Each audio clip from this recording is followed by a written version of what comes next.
That was right on the dime too. That was right on the dime. What's up, world? Today is Thursday. I know some people are going to be replaying this though on another day. All good. All good. It's all good in the hood, as they say. Make sure I got the right. Yeah, we good to go. As they say, all good in the hood. Welcome to the AP Morning Show.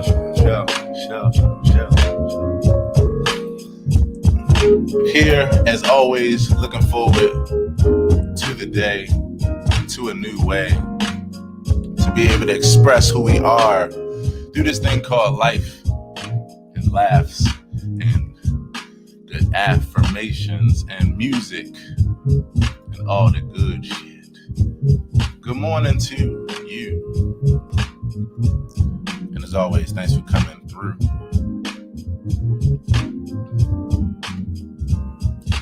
Always looking to get into good conversations with good people, because there's so many things that comes out of a good conversation, so many ways that freedom brings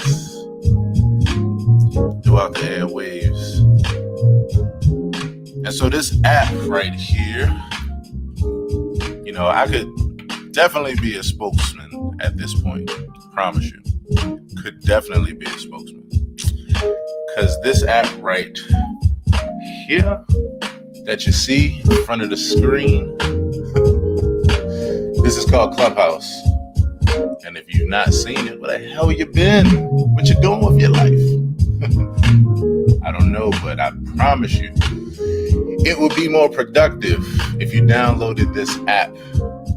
Good morning, good morning. This app is Clubhouse. This is all audio chat. No pictures, no text, no videos on the map or the timeline. The timeline in this particular app is like the news feed if you're over on Facebook. But imagine each post that you see, instead of it being a photo, a text of me, imagine it's just conversations, those different posts from your different friends, the people you know and don't know, right? Those are actually conversations. And so you could drop into a conversation as you see these people, as they've been doing. And you can either enjoy the conversation, listen in, enjoy what the subject matter is and what the people are chopping it up about, like your background podcast or your favorite radio show. Or you can decide to take part in the conversation by coming up to the stage and dropping your 2 cents in the matter. It's the coolest thing about this app. And the wild part is that as deep as it goes, this is built on something so simple. Because all it is 3-way calling with the ability to drop into anybody's conversation around the world that's talking about some good shit or some bullshit. But all it is 3-way calling. Somebody else said it's the party line. I'm like, yeah. I was taking it back to, what was that? 94, the beeper line. I don't know if y'all remember the beeper line. And I don't know if that was everywhere. But here in Baltimore, at the very least, there was this number that you can call. And basically everybody had the access code to the voicemail. So it was like social media before social media. Everybody had the access code to the voicemail. And so everybody called this number. And then you would listen to that voicemail. That voicemail might say something like, "What's up? My name is Aaron, and I play the piano, and I'm looking for some people to connect with. So here's my number." And then people would call that number. But you would hope that your message would get through before somebody else changed the message. And that message was like, yo, what's up, man? It's Steve. I'm looking for a girlfriend. Hey, look, if you got just holla at me. And that's what it was. That was the beeper line. I don't know if I remember that shit. I'm gonna have to see when I holler at my cousin if you remember the beeper line. My beeper line story, my most memorable story, let's put it that way, was when it led to me and my homies taking a 4-hour trip across the city from west to east to meet up with some girls that we would realize once we got there wasn't our cup of tea. And we would jump on the bus and ride all the way back 4 hours the other way. I promise you, as long as that day was, that was the best day of my life. We had so much fun. We laughed our asses off. Oh my gosh. But I'm quite sure that I have one of probably many silly and fun beeper line stories. But to be able to fast forward from the beeper line in 94 all the way to this app in 2021 is amazing to me. So if you're not on this app, hell, why? Download Clubhouse. Because here, not only are you connecting with other people in live, real life like this and real conversation, but people are talking about some good things, some things that you've been trying to figure out for a while. It removes the 6 degrees of separation. It's the no excuser. It's the way for you to build your tribe and your nation, like real talk. Because it's passive, meaning that by not having any text, any photo, any video, and by being all audio, people can listen to it and partake in, no matter where they are in life, no matter what they're doing. There's people that hang out, that's at work, taking over the world from their desk. There's people still laying in goddamn it bed. Like, yo, I ain't even get out of this damn shit yet. There's people driving in their car. People just like everywhere on their morning jogs, like at the gym, at the park. When I tell you that 4 weeks ago, I was doing 5.5-hour marathons on this app. And people were with me the entire time. Like they say, where they do that at? Nowhere else but here. Even Facebook live stream, you're not going to get people to hang on there for 5.5 hours, 3 hours. But the reason why is because people don't have to stop what they're doing to be able to partake in the conversation. So it just works with the flow. That's all I'm saying. And I'm also saying good morning to Denise. Denise says, good morning, fam. That's my word. That's my word. Good morning, fam. Good morning, Denise. Hope all is well. Who else we got here? What's going on with my mouse? What the hell? Renata says, good morning. Good morning, Renata. And I also want to say, hey to my peeps on CH. My CH family. What's up to Ayana, Tanisha, Caesar, Clarissa? Gotta show y'all my peeps. So I'm not even showing y'all my peeps. Sanahada and Eunice. Good morning, peeps. Hello to you and you and you and you too. Welcome. So as always, I'm excited about getting this day started.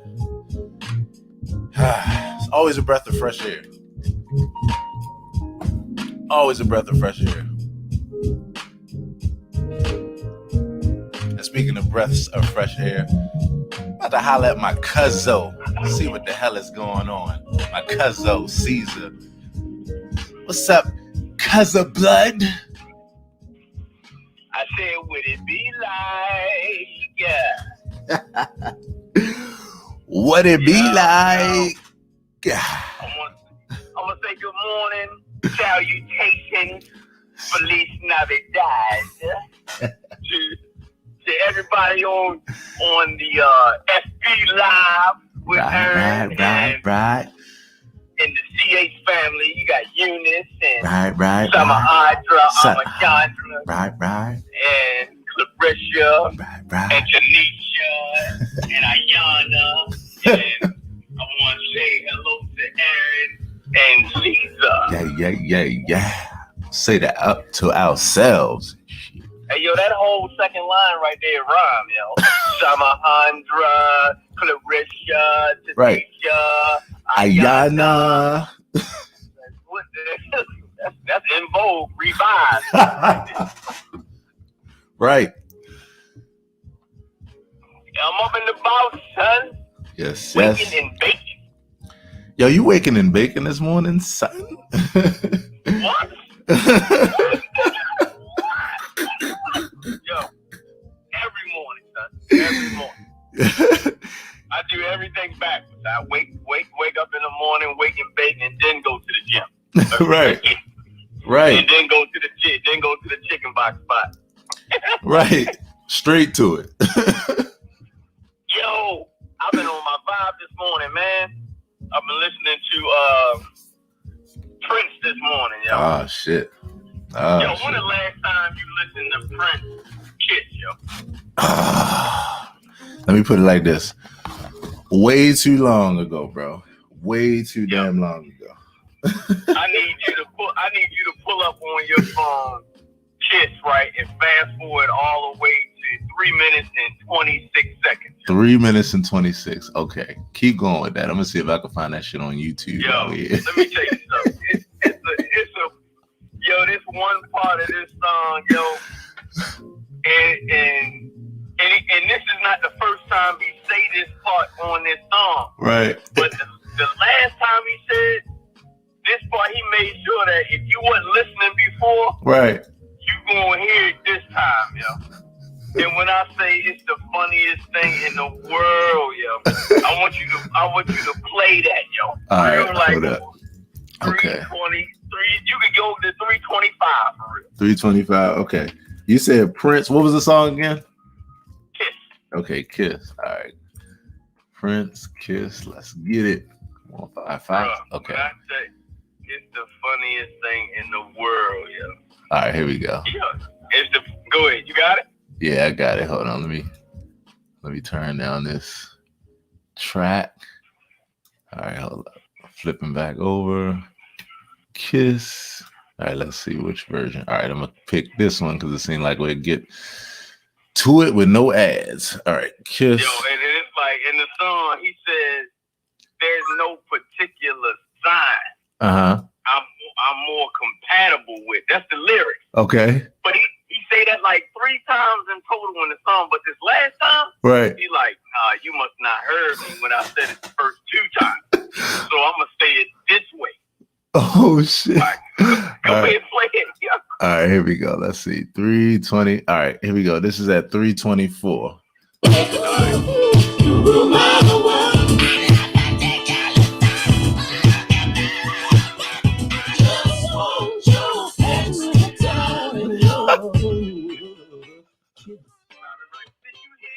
Hey, yo, hold up, yo. Hold on, yo. Y'all got to back that up, yo.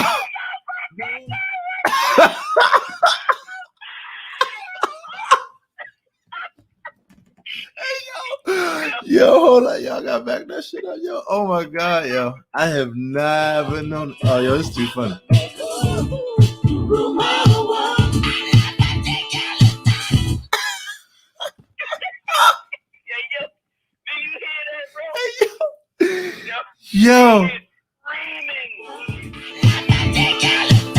Yo, that was, yo, they had to be at the top of his range, yo. They had to be at the top of all ranges, yo.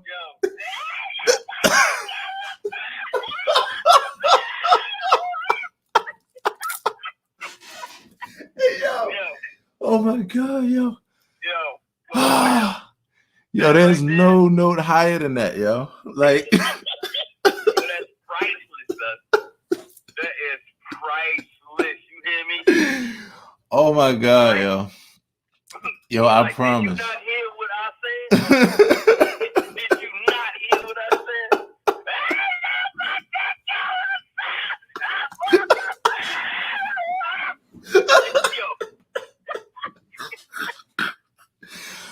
Oh my God, yo. Yo, it takes a musician, yo. I have never paid attention to that shit like that. It takes you, yo. Oh my God. Oh, yo, I tell you, that right there, yo, that's classic right there. That is classic. Yo, it takes a musician, yo. You are an absolute yo, you're a fool, yo. There's no note higher than that. You know, they in audio. Like, I'm so serious, yo. There's nothing you can't say. There's no instrument that can play higher than that. That's the top of the human fucking range, yo. Yo. Like, it's basically just saying like, hold up, I said this. Whoever the chick he trying to kiss, he said, I said this to you twice already, and you still not listening. Right. So I'm gonna say this one more time. One more damn before this song ends. Right.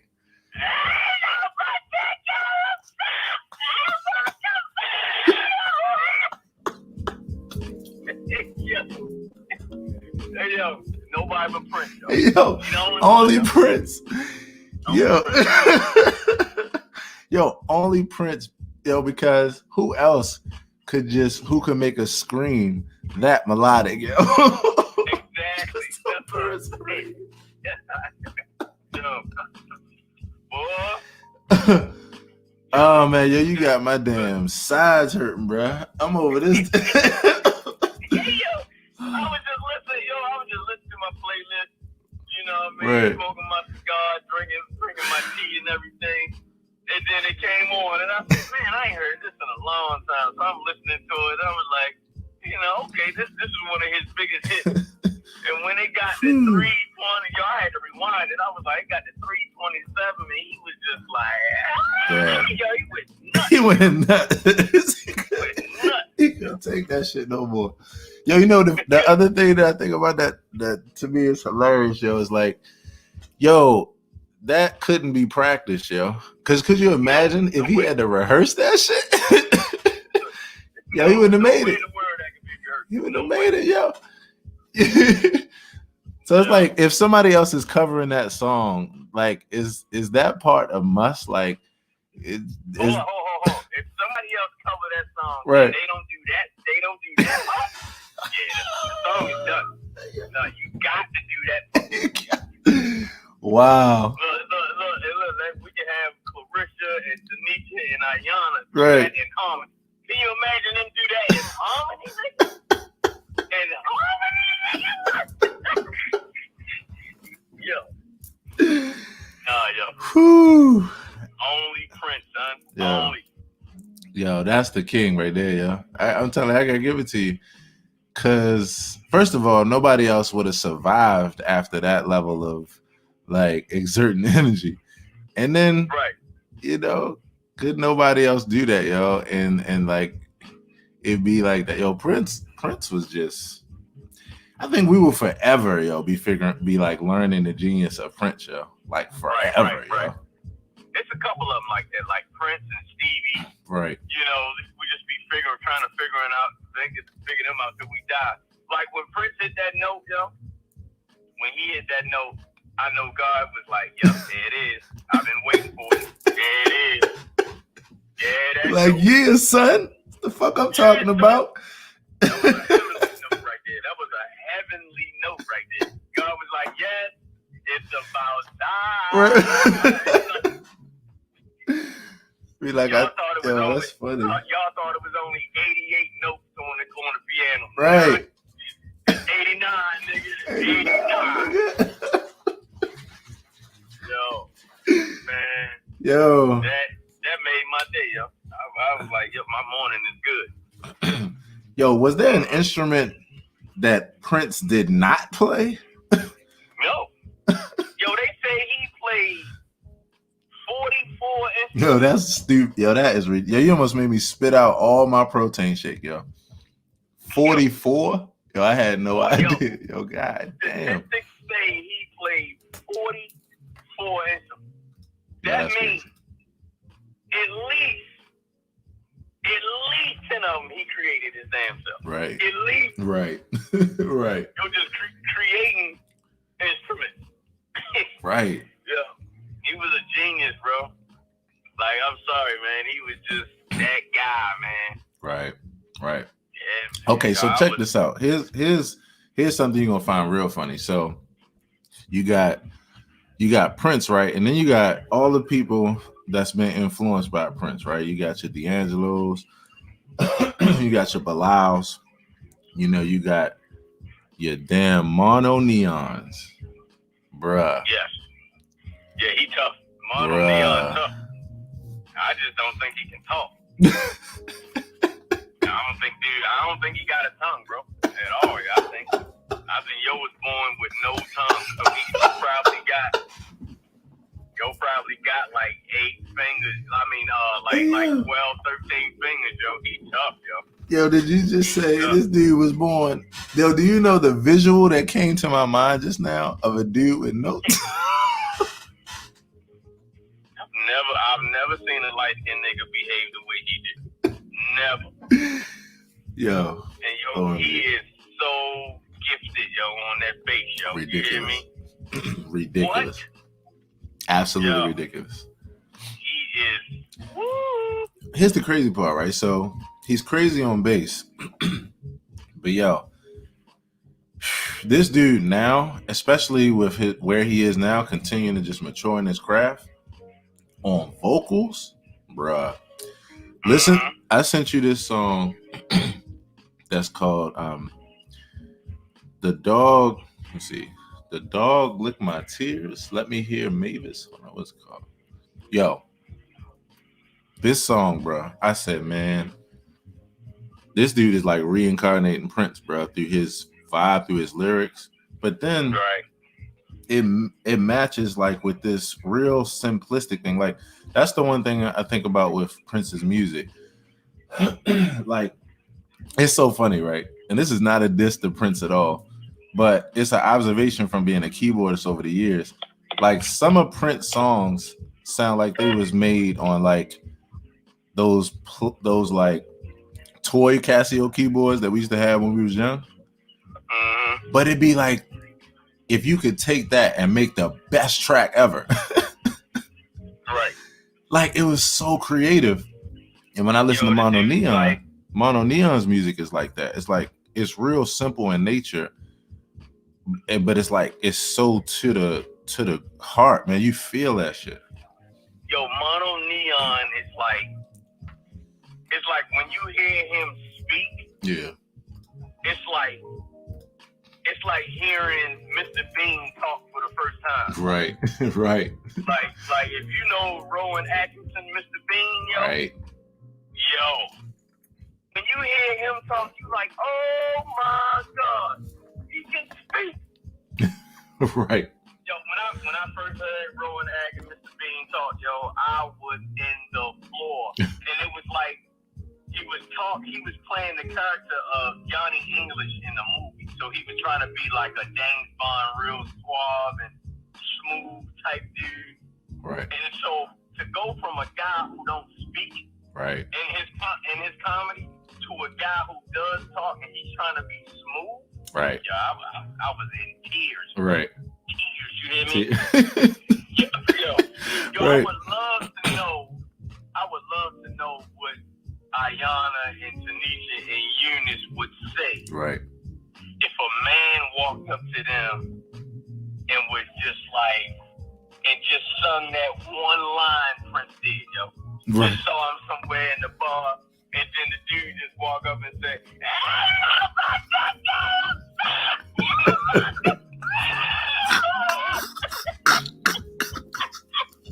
hey, yo, I would love to know what kind of reaction a woman would have to that, yo. Yo, I'll tell you, you about to find out, bro, because we about to open this thing up.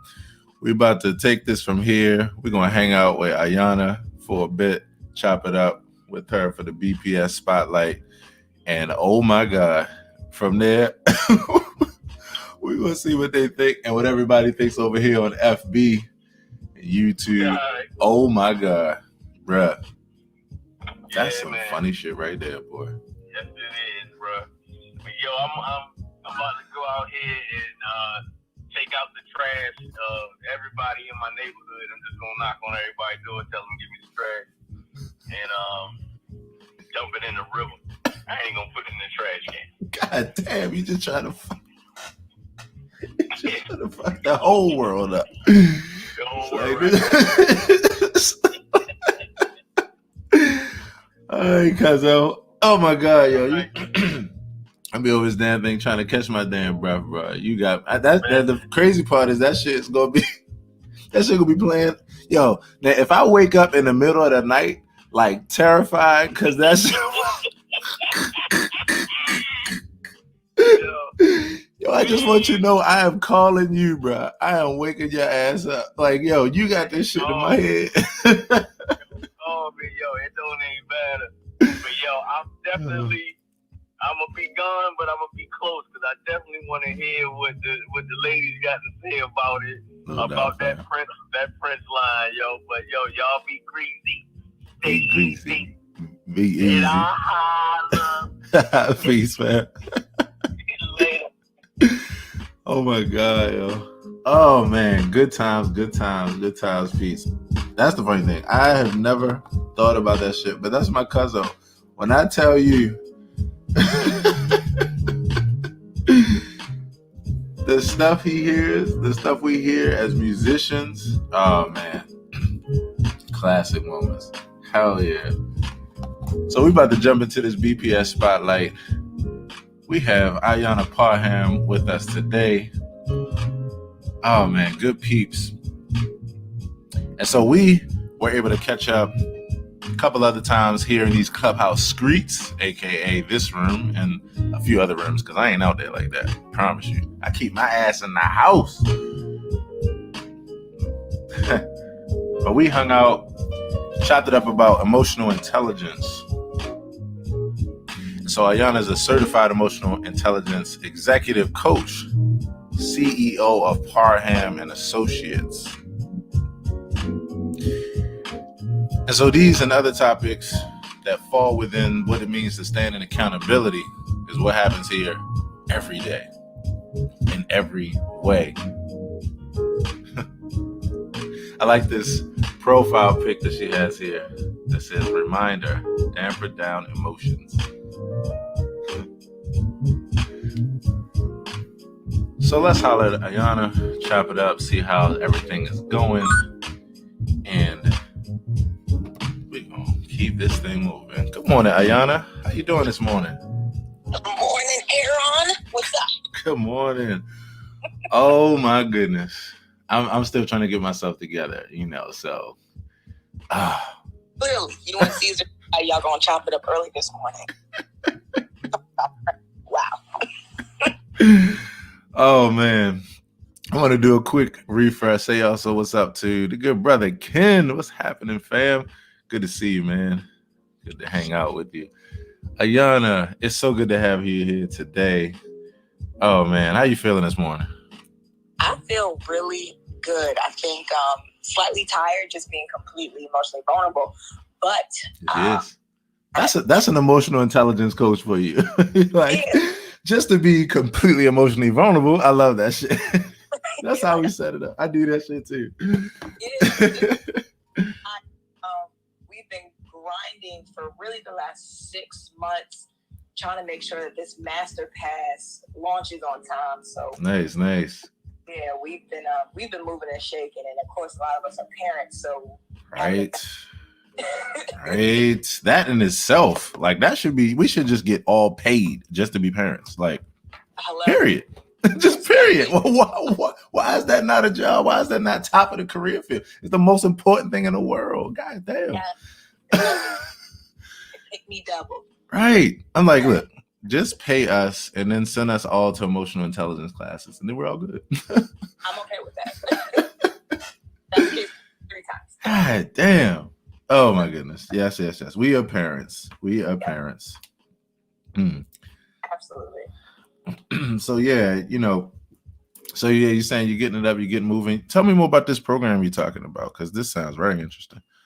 So we at Paramount Associates, we decided that one of the biggest triggers for the last probably 2 years and honestly 4 years has just being emotionally hijacked. And that's, long story short, for the longest time, I could not tell you how I was unable to address my emotions. So yeah, I'll be the first one that pops off when someone asks me a dumb question. Right. I start giving people all types of shade. Not really that it literally was taking over me physically, and on the back end, I started getting labeled the angry black chick in the office. I started thinking like, those curse words. Exactly. So I started thinking over the years, like, you know what? Being able to teach a class of how to keep your emotions in check is going to be the priority for 2021. So first, we decided that we're going to launch a 6-week emotional hijacking master pass. And what comes with it is an additional 4 weeks of group coaching. So a community, you also have us talking about our own personal triggers, how we need to create strategies to keep them in check, and then also accountability to fall in line with it. So we are super excited. We'll be talking about real life case studies of folks in the office, from your professional side of emotional hijacking, and also the personal side of when you're dealing with family, how not to deal with those crazy aunt and uncles. And you just said something, and when it comes to these topics, I think about like having a set game plan. I think about having like a formula that's really about attacking things from the different perspectives, hitting it at the root, hitting it at the source, right?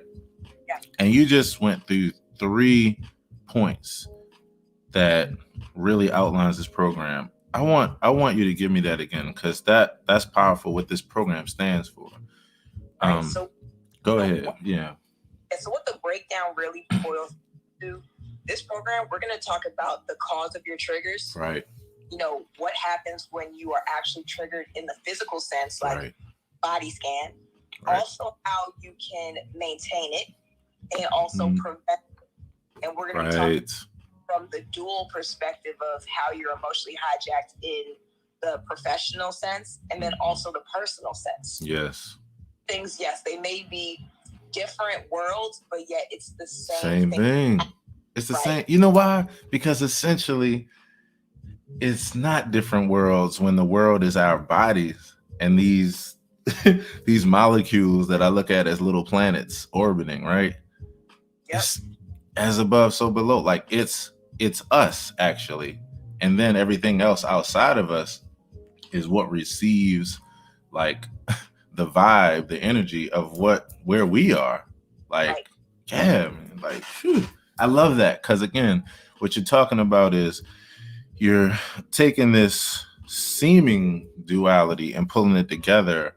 And as far as like, especially with this program and what the focus is, to be able to hit it from all sides like that, to be able to hit it from the preventative side, the in the moment side, and then the interoception side. Like, what's your body feeling right now? What are you feeling? Yeah, that's exactly it.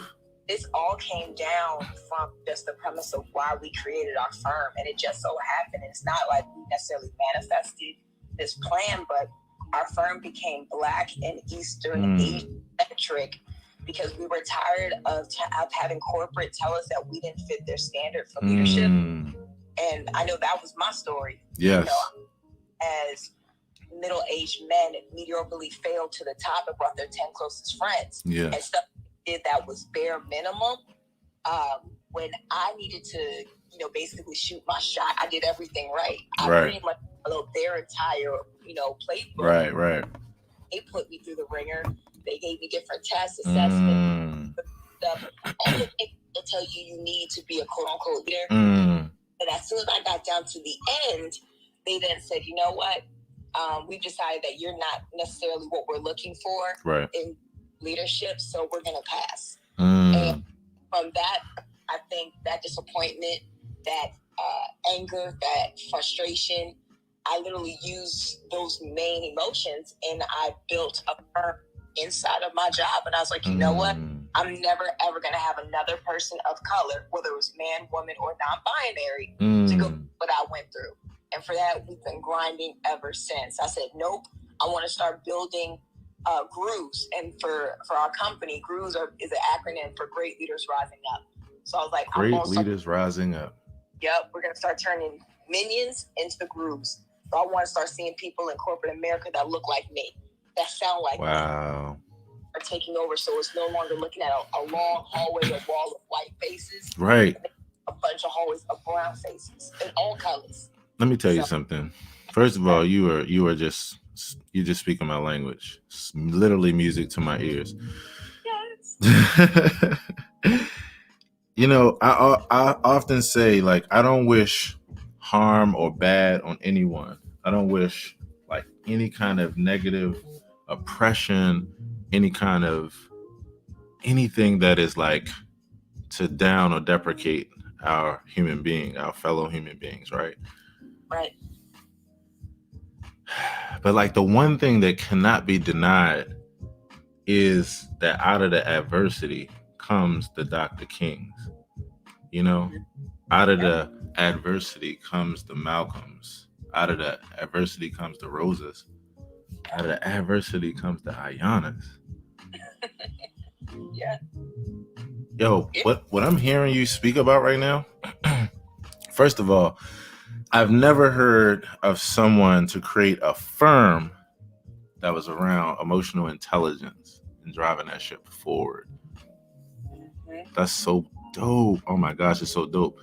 And so, you know, I have deep empathy for all the stuff that you went through, like all of that. But like, I know, you know, I don't have to dwell on that because as some people say, we count it all joy, right? But it's like, it's just amazing to me. And I see where you're going. I see what you're doing. And I'm like, man, it's really an honor to be able to not only meet you, but to just hear about this work that you're doing. I appreciate it. Yeah, the biggest thing that really carries a lot of weight for us, even when we work with our clients, is that my story is not the story. Like every has something very similar to why we were born. Yeah. So basically use that and just kind of counter it to say, all right, so we're now in the so what and what phase. Right. So, and what? And what? So what? And what? Oh, I love that. I love that. So what and what? Okay, so all right, they didn't want you. Now what do we need to do? What do you need to refine and make sure you have exactly what you need? So one is either you want to walk away from your 9 to 5 so you can become a full-blown entrepreneur, yes, or you want to stay in your company and move in a different direction. Let's make sure you have exactly what you need so they won't ever have to tell you no. If anything, they'll be saying, yes, please, and then you can say, no, I'm good. Let me tell you something. I have a original quote where I say, every no that you get is a yes in disguise for something else that's a better fit for you. So appreciate the no's, because no basically means next opportunity. Yeah. Like, I think this is really powerful what you're saying. I'm curious when it comes to, it's wild because what I'm listening to you speak about as far as what happened for you and then what came out of it, I'm looking at like a huge phase of growth of emotional intelligence just from going through that adversity, right? Deeper self-awareness immediately, you know, deeper self-regulation, like immediately and over time and continuing, you know, the social skills, you know, the whole nine, you know, all the components. I'm curious, besides that phase and that level, where else would you say in your past, where do you see where the seed or the birth of emotional intelligence has been in your life? I think it's, the day one perspective, right? So for being an African-American woman, I saw a lot of what was not necessarily shown from our family, because you figure most Black families, they weren't taught to be emotional. They weren't taught about certain things. So what I did see a lot of was, okay, you have a hard time, suck it up and deal with it. Yep. you know, or better yet, we don't have time to do that. We got work to do. All right. So a lot of that ended up transpiring into my young adulthood and now into my full adulthood is saying, hey, it's okay to be emotional. But here's the difference, right? Between being emotionally hijacked, and not necessarily understanding your emotions. Like, I need you to be able to articulate and label how you're feeling. So one of the biggest things that even we talk about in the class is how to label your emotions. And there's a PDF that we're actually giving out, and it's literally a wheel of emotions. So you can literally say, hey, I'm not necessarily angry, because angry is usually the surface level, but let's go a little bit deeper. I am irritated. Right. I am frustrated. Right. I am just, and then you attach on the experience or the situation that came with that emotion. Right. So out of it, basically saying, you know what? I don't want to hide from my emotions. I don't want to run from them. Yes. I want to deal with them, because the worst part of anything that you don't necessarily deal with, you end up exploding. You gonna get it. That's it. That's it. My friends can tell you, I was that person for the longest time. I didn't like to talk about emotions because I felt like that showed weakness. You know, when something distraught happened or disappointment happened, yes, I would shut down a lot. You know, I would pretty much go into like hermit crab for 2 to 3 weeks. People would see me, they're like, man, I thought you were dead. Like, yeah, I'm just dealing with stuff. Instead of being open to share and tell my family and friends, this is what's going on and this is how I'm feeling. That could have literally taken 5 years off of the stress that I felt through. Right. So now, you know, being a mother, and when my son starts to act up, because that's a different thing, right? I have a Black son. You have to be emotionally intelligent, because that's going to be your survival. And I tell this to this boy, he's 18 months. Like, look. Yes, speaking from the very beginning. Intelligent, that this is going to be your survival to stay alive, especially when you become a teenager. Yes. I do not marry my son. Right. Look, I'm with you on that.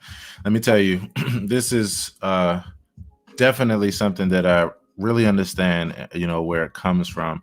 And I'm listening to what you're speaking about. I totally understand. And I know about that firsthand. You know, a lot of us do, growing up in our communities and our demographic, you know, to stuff it down, you know, don't cry, you know. And I talk about it here usually at least once a day in some capacity, because we come from times of really, really, really deep adversity, to where there was one point in time where that statement, don't cry, keep it moving, was needed in order to not be killed, or to not be caught up to and shot and these kind of things. You know what I mean? So, but then you fast forward to these times, and what we're here as ambassadors is to show the way, to help, to like assist as we assist ourselves in, first of all, the realization that we're not in those times anymore. So some of those inclinations we can be able to bring on the decline. You know, we don't have to be fearful of every little thing, you know. So we're working through now the debilitating fears and understanding the healthy side of fear, you know, and keeping it all in perspective. And so I definitely hear what you're saying, you know, and it really does resonate with me deep. I want to ask you a little bit about how can we connect with you for your business products or services, and we're also going to keep going even with this topic. I got something I want to share too. I love how this conversation is going, and my cousin Caesar also wanted to mention something to you too. So with your services, yeah, where can we how can we connect with you, your services? Sure. So you can find me on Instagram at Hamlet Coach, but on every other platform it's Param Intelligence, and then also our website, which is paramintelligence.com.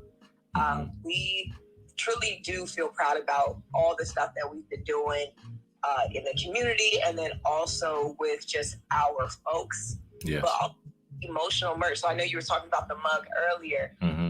That's one of our, I guess, emotionally drinking cups. So on the other side of it, it's like reminder, damper down your emotions. Damper down your emotions, right. Yep. So earlier in 2020, we did an entire series on how you can damper down. And what that looked like for people in the workplace, like what that looked like for my aspiring leaders. How do you damper down and still be authentically you? For sure. You know, For sure. But yes, all that to say is you can find us at paramintelligence.com, all social media platforms. And even if you're on IG, if you go to the link in my bio, you can actually enroll early for the Emotional Hijacking Master Pass. That comes with 6 weeks of your own self-paced class, but then also an additional 4 weeks of group coaching. So I'll say people get on it now. Prices will end up rising probably toward the end of the month. I love it. I love it. Wow, this has been great. And this has been a great conversation with you, Ayana. We have had the chance to, we bumped into each other a few times here, had the chance to talk. This has been an absolute pleasure. It's been my honor to be able to highlight you and not only what you're doing, but just how you think about these things. I love connecting with people in this way because of the fact that I know that there's that connection, in that place. So I just want to say thank you, and thank you for being here today. And by all means, if you have the ability to continue to hang around for the convo, for sure, you're more than welcome.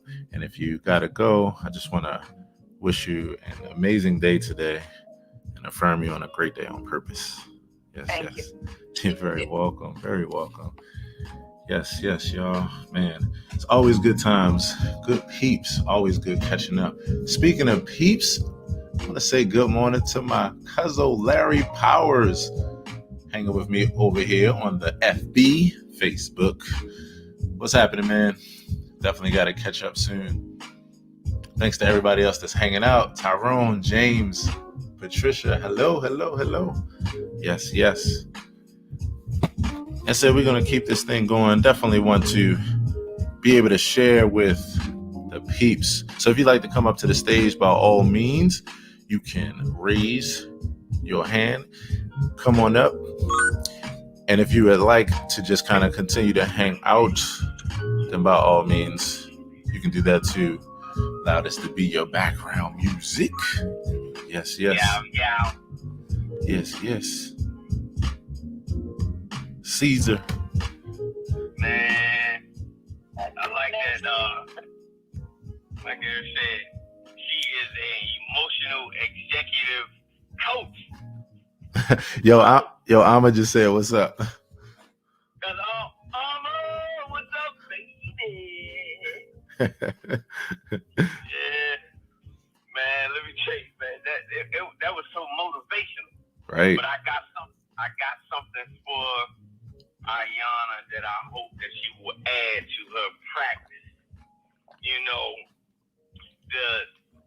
The best way to get a man and catch him vulnerable and emotional and willing to share is when he is sitting on the toilet.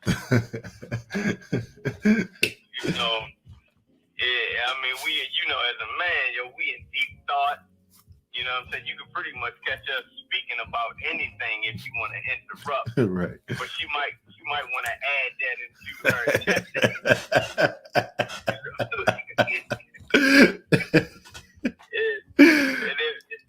And if Ayana feels like that the man is not being totally honest and vulnerable and emotional and sharing, right. all she got to do is just add a little bit of hot sauce. Give him a teaspoon of hot sauce just to open up the floodgates of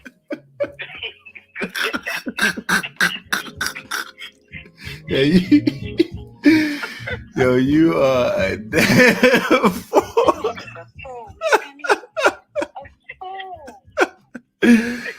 Oh my God, yo, that's some good advice though, yo. I feel you on that. Ayana, I hope you take that and add it to your repertoire in your business. Right. I wish you much success.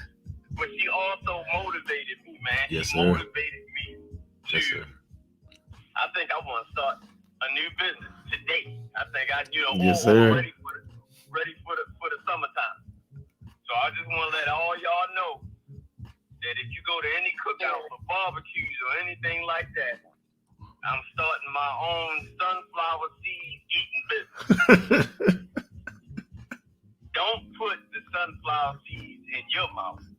Put them in my mouth and let me get all the salt off of them, and then I'll give it back to you. Oh my goodness. Okay. Like, I'm really tough. I'm going to do a shirt.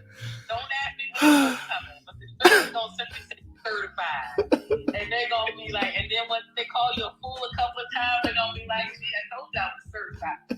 I'm going to give you cert. And it's going to say certified. You can let it do whatever you need, but when they ask you, they're going to be like, my cousin, she told me I was a certified. And I got like proof. I got proof. I got like evidence. Proof. Don't endanger yourself by getting high blood pressure. Let me get high blood pressure for you. Yes, 35. Yo, you a fool, bro. You gonna suck the. Oh my God. And then give it back. Right. Oh my God, yo. Yo, you a fool, dog. You a fool. But I like that advice you gave Ayana though. That's one for the books right there. So Ayana, next time we talk, Ayana, definitely let us know. Let me know. You take that advice. That's good right there. Yeah, Oh man. Yeah, that's my girl Sneaky. Yo, that's my dog. This is. Let's say what's up to Amma. What's up? Good morning. Good morning. Good morning. Good morning. I have a different flow this morning. I didn't have to take a little girl. She's going to school. This is funny. She wasn't feeling good, right? But you know she's feeling fine now. She's absolutely fine. Right. I'm looking over at her. No snuffy nose. No infection, no headache. Right. All gone. All gone. But she's at least sitting in class. But, you know, I give thanks for understanding that. I love what Ayana was saying. First of all, y'all, let me let you know. I want to just shout out Ayana real quick. I did one of her assessments. We had the most powerful 45-minute conversation. And I'm still like, I'm in the middle. And the middle is because I'm literally in my life in the middle. Right. But moving forward to meet with one of her associates who I absolutely, her energy was just wonderful, even rich, you know, just very rich around doing work and planning. And I love the groove concept she just spoke about. Yeah. The groove, what is it? A ride. What is it? Oh my goodness. As she said, I got that groove in my head. She's going to have to come back on stage and tell us GRU. Why is it out my head now? Look, you're not the only one. Look, here she comes. She's gonna give us all, because I needed to remember it too. Hey, y'all are funny. So GRU stands for Great Leaders Rising Up. Great Leaders. Great Leaders Rising Up. Gotcha. Girl, I was on some whole, and actually, I thought it was, in fact, Ayana, when you first mentioned it, when I looked at it, I actually thought it was Guru, because I was like, oh, Guru would be, but then I was like, oh no, it's GRU, GLRU. Nope, GRU. The L is, the L is just in there. It's silent. Basically, you're silent killers. See, now y'all understand what I'm saying. You can use that whole situation on the toilet. On the toilet. That's Right. What I'm saying. Gentlemen losing upside. He's silly. Go ahead, Alma. Look, it's such a in-between time in my world. I feel like synchronicity. What you know about synchronicity? That's you. Let's get it. You're the synchronicity man. So let's talk about synchronicity. Let's get it. One of the things that's coming up for me right now is how to get outside of the timeline in my mind. Yes. Okay? Yes. Because the timeline in my mind is not. Oh my goodness! I'm about to be rhyming all day long. I'm gonna play season 4. Blame me for it. Blame me for it. You know. The timeline in my mind is not of divine design. A lot of times, what you think based on don't get me wrong, they're great. Humans have made some great shit. Like, humans have been dead and they've created great shit. We sure have. But, yes, we have. Humans are great. I like being a human, except for when I don't. Right. There's no other option, so I'm gonna stay. Like, I don't want to become a dog. Right. Maybe a whale or a dolphin, but not a dog. I'm sorry. A cat. You know what though? A cat. Hey, let me ask you a question. And don't let this throw you off. But tree. What about a tree? I guess I could be a tree. I could be okay. I am a tree. All right. So we'll all right. So we'll come back to that. I don't want to throw you off. I would be a noun. That's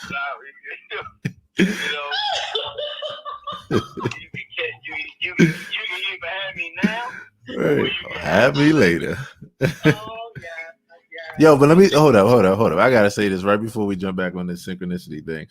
Why? Like, I don't know. I can't even tell what age I was before I actually knew it was 3 words and not 1 word. Now later, because where I came from, it was just now later. I didn't even know it was now and later until I was like, okay. So. Now later. And you didn't even say it right. It was like now or later. Right. You made a whole other word. Yo, that's the Baltimore slang. Yo, that's the Baltimore slang. Give me some now laters. That's African vernacular. There you go. You can't ask for it now and later. Country. No, you guys will be like, let me get a now later, please. Let me get no, I want the big pack. Give me the big pack of now later. I don't want the 4. I want 6. Right. Give me them. You can't go say, can I get some now and later, please? Some now and later. Like, what? Not in the hood. Right. That don't even sound right. It don't feel right in my spirit. Right. So yeah, so synchronicity. You're talking about synchronicity, and link with what you and Ayana were chopping it up about. So the synchronicity really, reason I was bringing that up. All right. So there's signs, omens. You get something you get a feeling like, I know that. And then you get another thing. Right. That synchronicity when things start lining up. Right. Right. But they don't line up because you planned it. They lined up just because that's just how it is. Can you see? Right. Can you see the lineup? Right. And so when I had a room, in fact, I had a room with Ayana where she came in and we were talking about walking self-awareness. And as I'm preparing to talk, I realized that is going to be the name of the program that we're doing for the calendar. Because I was like, we're walking the returning the wheel, we're walking the circle, we're walking the calendar. What are we doing? Right. That's dope. Awareness in this 4-month journey. So finally, I'm like, so the synchronicity. I was caught in the overwhelm. When I say I was in the middle, but as I've been taking them thoughts out my mind that did not align, the message a couple days ago around synchronicity, and things just started flowing again yesterday, all the way through the afternoon, all the way to this morning, all the way to this conversation, all the way to Yana let me know she was gonna be in here speaking, for her to be like, so what's up, sis? And I'm like, that's right. We're in the middle of something. So I'm being called to forward movement just by following the synchronicity, what's right in front, not that thing that this ain't it. I need to go over here and do this over here. No, just mind this business. Right. And watch it show up. Oh my goodness. Y'all so deep, man. Y'all so deep, man. Like synchronicity. I think I might go get that tattoo today. Right. Like the word. Get the whole word. It sounds like you saying Rumpelstiltskin. There's like so many letters in that joint. You know what I'm saying? I'm going to go do that today, man, because I like the fact, Alma is all the way in Florida. I don't know where Ayana at. You know what I mean? But the vibes, they vibe together and stuff like that. And that's the thing. That's you it. Where? I'm in D.C. You in D.C.? All right, I'm about to get on 95 right now.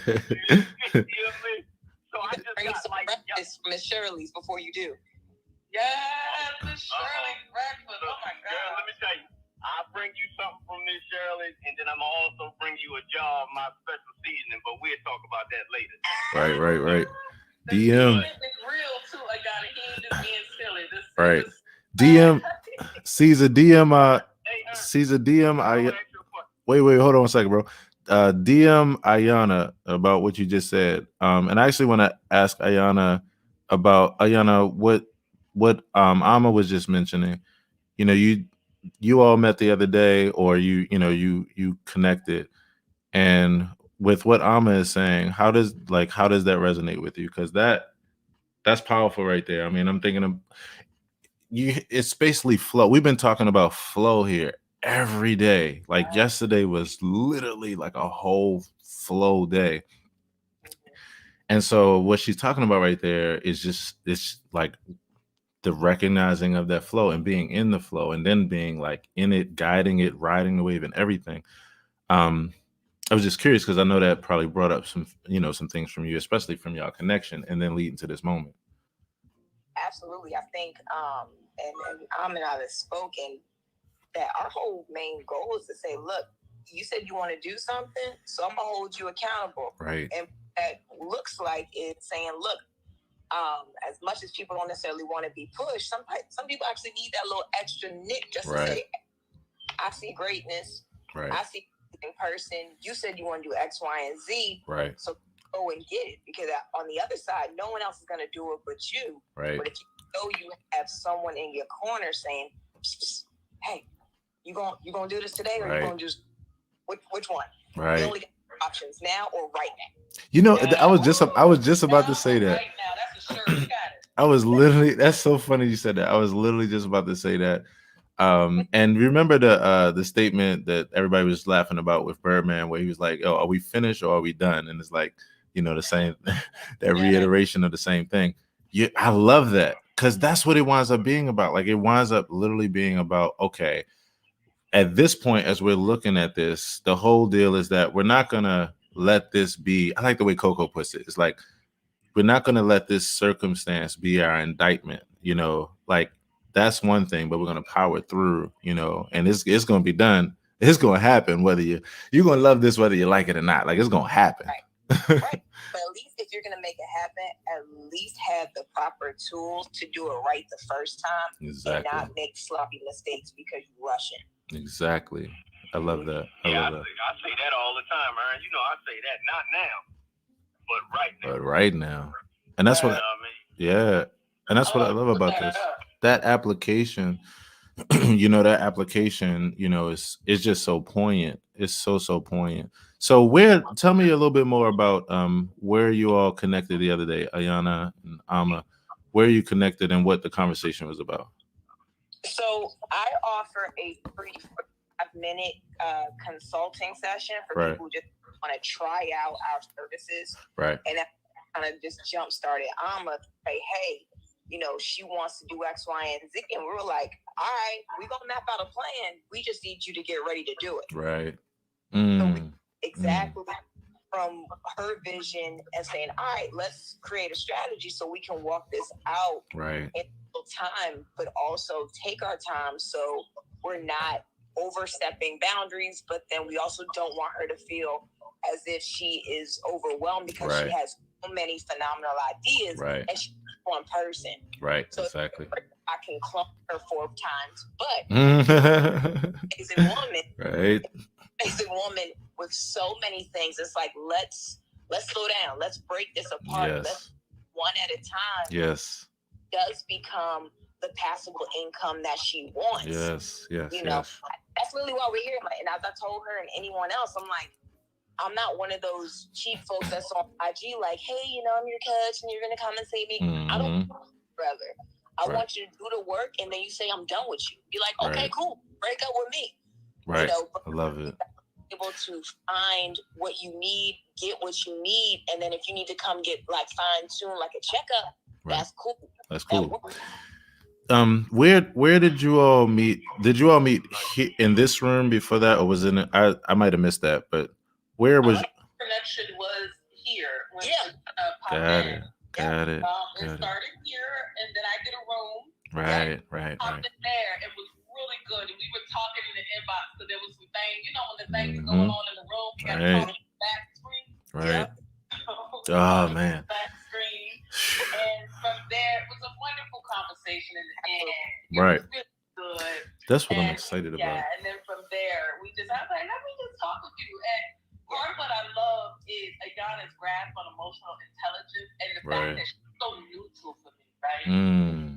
She's very neutral because she's new. And I'm just like, all right, man, we so clean. Yes. It's fresh. Oh, man. It's a real thing. Like, I didn't realize, like, fresh can be really important for reinvigorating so that you can be prepared to go back and deal with some other things. And so it was really, really good to sit down and, like, Ayana, her main, she just listened. She didn't offer anything in the beginning but her ears. Right. And then when she repeated back, it was so succinct. It was very clear. Very few things that I would have even shifted or adjusted. In fact, it let me get clear just with the questions she asked and the way she did it. And from that point, what was interesting is she's like, okay, so based on what we had, this I would give you to this person with, and then I'm going to work with you on this. I was like, oh, so this is what we're doing. And so it's really interesting. So I really did enjoy sitting with Ayana and her vision.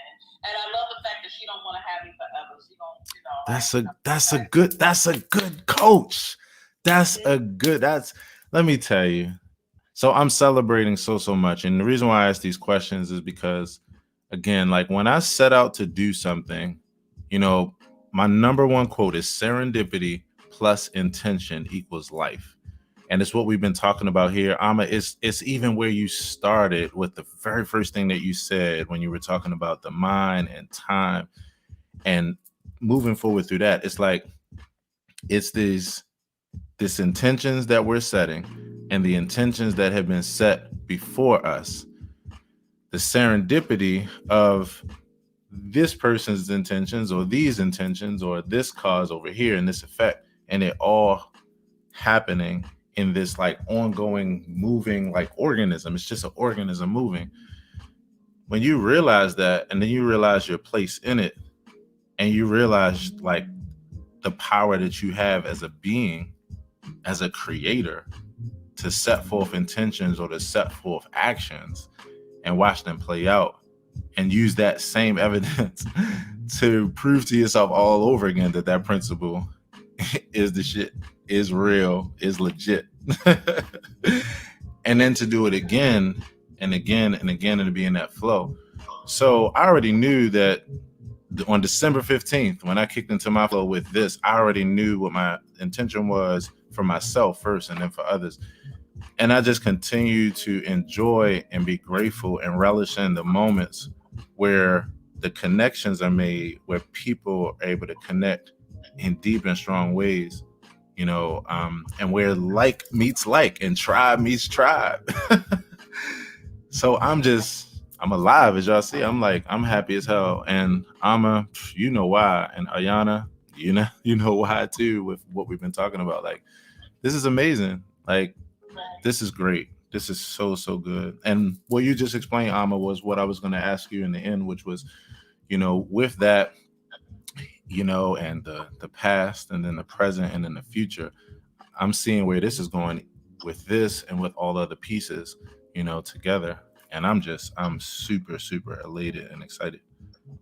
Thank you so much. It's such a between resources like yourself and Sherry, YouTube and your services, between the messages I've gotten from Ayana, between the messages I've gotten from other people, I'm like, look, you're helping me. How can I serve you? How can I support you? I'm like, oh, so this is the relational wealth that I have been wanting to see created as we become operational and share and practice boundaries and clear emotional, like it's right here for the time is now. Right. So yeah, it was a dope interaction, and for where I am right now, from where I was, I feel really ready to move on these shifts that are finally downloaded overnight over the last 24 hours. Like, okay, bam, bam, bam, bam. 100%. But what Ayana said was super important, which was about having somebody who will check on you, like That's check in, like where you at? That's Hello? it. That tribe. Hello? That tribe. Oh my goodness. Want to do a quick refresh. This is so great. And it's always this. And this is why I love flow. We also want to say good morning to Alicia. Thank you so much for stopping by. And we want to say good morning to Tanisha. Tanisha, are you still with us? Everybody, let's say good morning to Tanisha. Tanisha might be at work right now. I am at work, but I'm here. Yes, I yeah. am all ears. Whew, I love it. Would it be like? What it be like? Oh, Yeah. Oh, yeah. Yes. Thanks so much, Tanisha, for hanging out with us. And this is great. Want to also say hello again to all my Facebook peeps. Hello, framing you up. And if you're not with me on Facebook, you can just hop on over. I'm at Aaron Hill TV, and you can see me being silly. So I want to say hello to everyone here, and I see that we got some new people hanging out on Facebook and on YouTube. Wow, this is so cool. Coolest thing about this is that, it gives us people from all around the world. People who have been following me since I started my first company in 2008. It's kind of crazy. So hello to all my peeps. And the thing that I look forward to and that I appreciate so much about this app, and I can't even see it, I always got to turn on my light. This app, Clubhouse, is that we get a chance to meet here live and in person. And so with that, we're about to move into our segment with Sherry, so we can hang out and be able to get some info from Sherry before she has to go and get into her miracle morning, which I'm so happy about. Accountability on another level. So everybody, let's say good morning to Sherry. Good morning, Sherry. Good morning. Good morning, queens and kings. Cheers. Would it be like?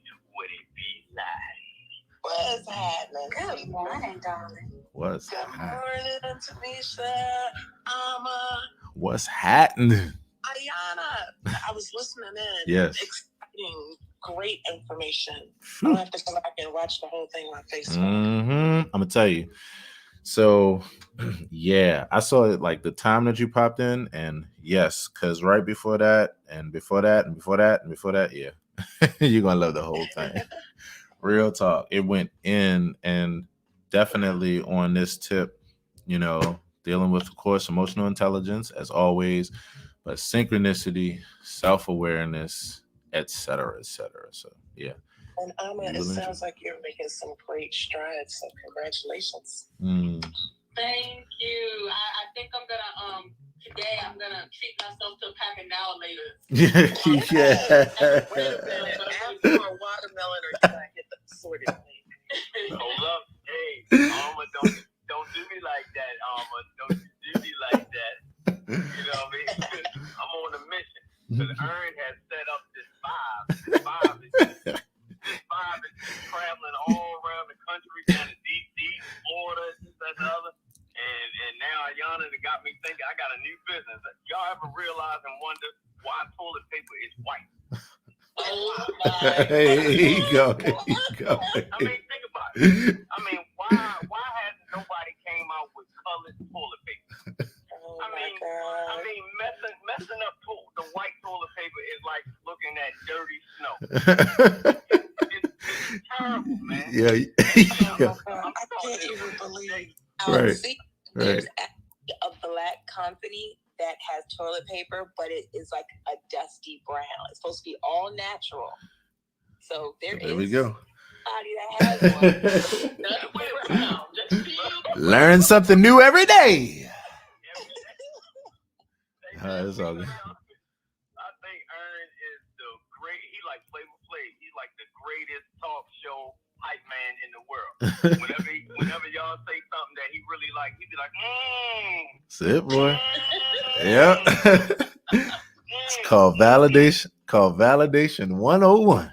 That's it, baby. I have a question. So, if you use dusty brown toilet paper, right, does that mean that I get to say go on with your dusty ass? It's legit at that point. It is absolutely legit at that point. Wipe your dusty ass. Wipe it. Yeah. We know somebody did that. Yeah, it's legit at that point. It's legit. Sherry. Ayana, what were you gonna say? I was like, that could be the commercial right there. Right. That's it. You're right. Because it goes together for sure. Oh my gosh. Sherry, okay. So you about to get onto your miracle morning this morning. And when we talk about it, it's just not it's not a miracle this morning. It ain't a miracle this morning. Oh my God. Tell me how you really feel. Tell me how you really feel. Do you have a second? Right. I got 10 whole minutes. Yeah. So today, the good thing about my miracle morning is that, one of the things they teach you is to come up with a foundational schedule. Mm-hmm. So I'm off schedule in terms of like when I was supposed to start and what I was supposed to be doing. But what they encourage you is jump right back in wherever you are. Mm-hmm. So that's what's going to happen today. Because I had one of those moments where I think I heard Amma say where she was getting downloads overnight. Right. They just come in. And so, yeah, I was up at 3:00 this morning. Right. And I was working and researching and all of that good stuff. And then you know how it goes. You fall back to sleep right before you're supposed to wake up. Right. So that part happened. And now I'm off schedule a little bit. But we're about to make it happen. We're about to make it not just happen. We're about to make it happen.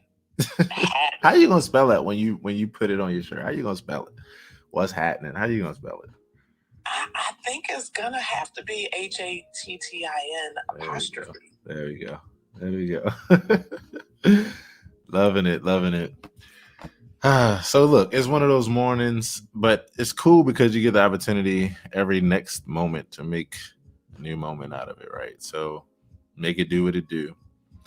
And so speaking of this, one of the things that I wanted to actually for us to share with people is a little bit about our journey with Refresh and just kind of a new baby. Let's get it. This is our baby. Let's get it. Yes. So where shall we start?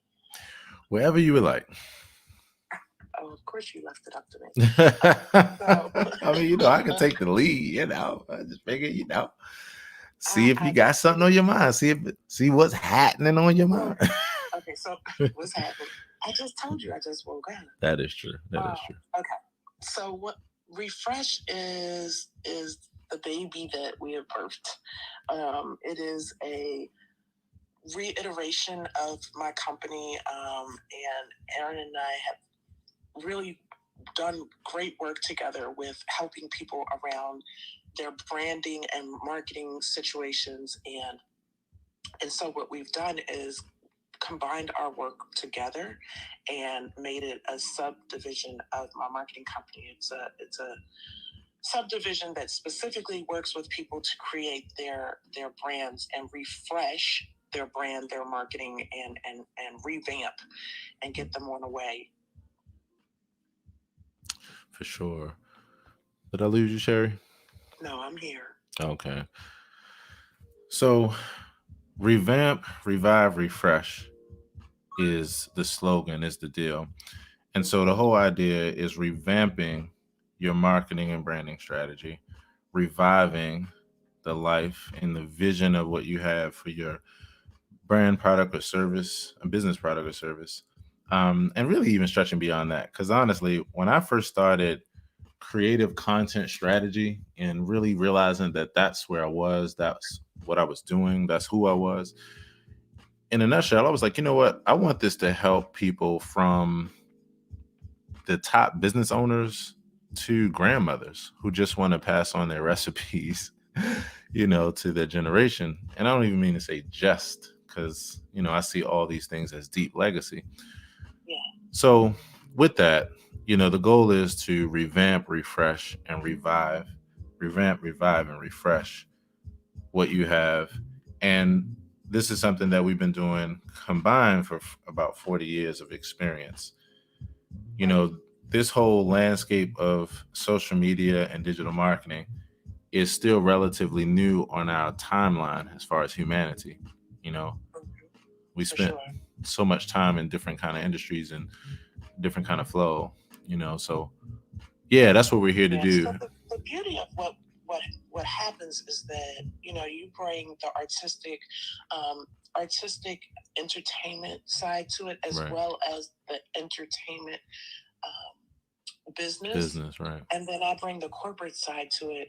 But what I'm really excited about is the two packages that we're offering people, which is Right. to be able to sit down with you for either a half a day, which is a full 4 hours, or a full day of 8 hours of just really building out your brand, your goals, your mission statement, your deliverables. And then when all of that is finished, at the end of either of those days, you're going to have a full timeline package, milestones, measurables, the tools you need. I even have a book of resources that I've created. You're going to have everything that you need to be great and to really make your brand shine. 100%, you know. And so we got that going on. And then we also are rolling out a package that is a bit of a program that I think is for a lot of creators, especially even as I think about myself as a creator. Um, I think it's going to be a really helpful package. And it's basically where we have like a 3-month plan where we meet with you once a month for an hour and we do a hardcore deep dive strategy and coaching in one session.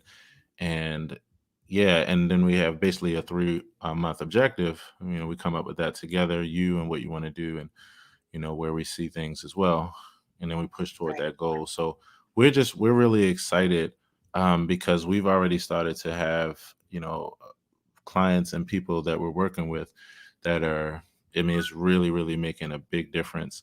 And people like Gloria Banks, which I'm so happy to work with, and Patio Chick, and just some other people. So yeah, that's something. And every Wednesday here on Clubhouse, we do a hot seat creative brand strategy session. So y'all can look out for that as well.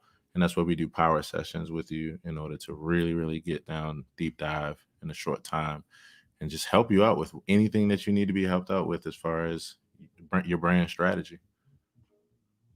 Right. Yeah. So that part. So I'm excited. So stay tuned on social media.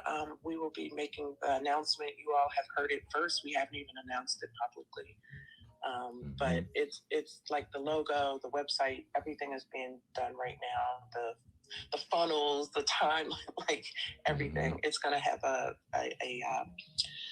text messaging component to it. So it's going to be dope. I'm excited. Full rollout. Refresh. Remember that name, Refresh. And Refresh My Marketing.net is going to be the website. Sherry, what do you have for our Black History, our uncommon Black History fact of the day? So I'm excited about this today. So today, and I was inspired. I happened to look at my 3 a.m. wake up. I happened to be looking at the TV, and they were talking to Mae Jemison. If you guys remember, she was the first Black female astronaut to go into space.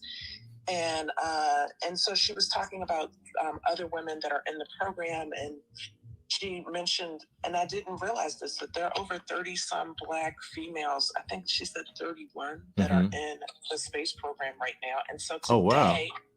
Right. And today I'm featuring one of those women. Her name is Jeanette Epps. You can find her on my Instagram profile. Jeanette Jo Epps. She was born in 1970. She's an American aerospace engineer and NASA astronaut. She received both her MS and her PhD in aerospace engineering from the University of Maryland. Shout out to Maryland. Yeah. Where she's a part of the Rotorcraft Research Group and the NASA GSRP Fellow. So where she actually is a first, she is currently serving on as a member of the ISS operations branch of NASA, but she is the second woman and first African-American woman to have participated in CAVES, which is a program that is rolled out through, I believe it's through Europe, where they send them into kind of testing so that they can, for 2 weeks, they have to live as if they were in space. And they prep them for what conditions would be like when they go into certain atmospheres. So she is the first African-American woman and the second woman overall to participate in that program. Wow, that is amazing. So, you know, I'm a person that is like, I'm a, I don't even know what the word is. I'm a crazy space freak. Like I love outer space. It fascinates me, you know. I know that about you. Yeah, I absolutely am fascinated. So I study a lot, you know, dealing with outer space and aerospace. So this is really, really cool. Wow. It's amazing, these gyms. I'm telling you, I really want us to keep this going on because I really feel like this is a huge highlight and a huge learning experience, you know, for those that have achieved amazing things and done amazing things in our world, but are just not highlighted every day. So, wow. Pretty amazing. Pretty amazing. Well, thank you for that, Sherry. And you're about to get on with your day with your miracle morning. Moving back to my miracle morning. Making that a miracle. That's good. Well, Sherry, I know you're going to be hanging around and popping in where you can, but we just wish you an absolutely amazing day. And everybody, let's open up our microphones and wish Sherry a great day today. Yes, Meyer Clarity. Have an amazing day. Yes, yes. Thank you. Ken, Auntie Gina, Amber, good to see you all. Have a great day. Meyer, as always, have a great day. Yes, yes, yes, yes.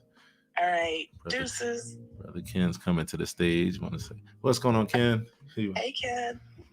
Hey, how's everybody? Hey, Ken. How are you? How's it going, Ken? Yes, hey, man, everything is good. Everything is good. Glad to be back here amongst the living. Yes, yes. It's good to see you. You know, I used to work in a cemetery, believe it or not. I worked there for about 3 years.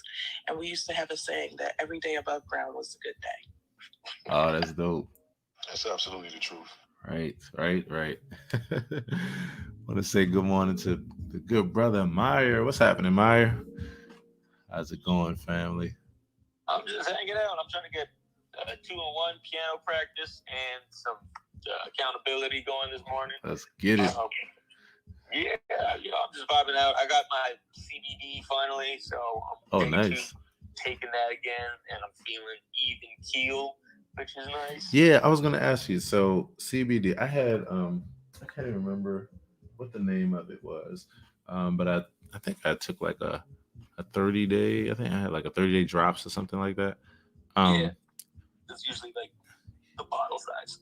Right. Is that what you do? You do drops? You do like what? How do you? I do drops.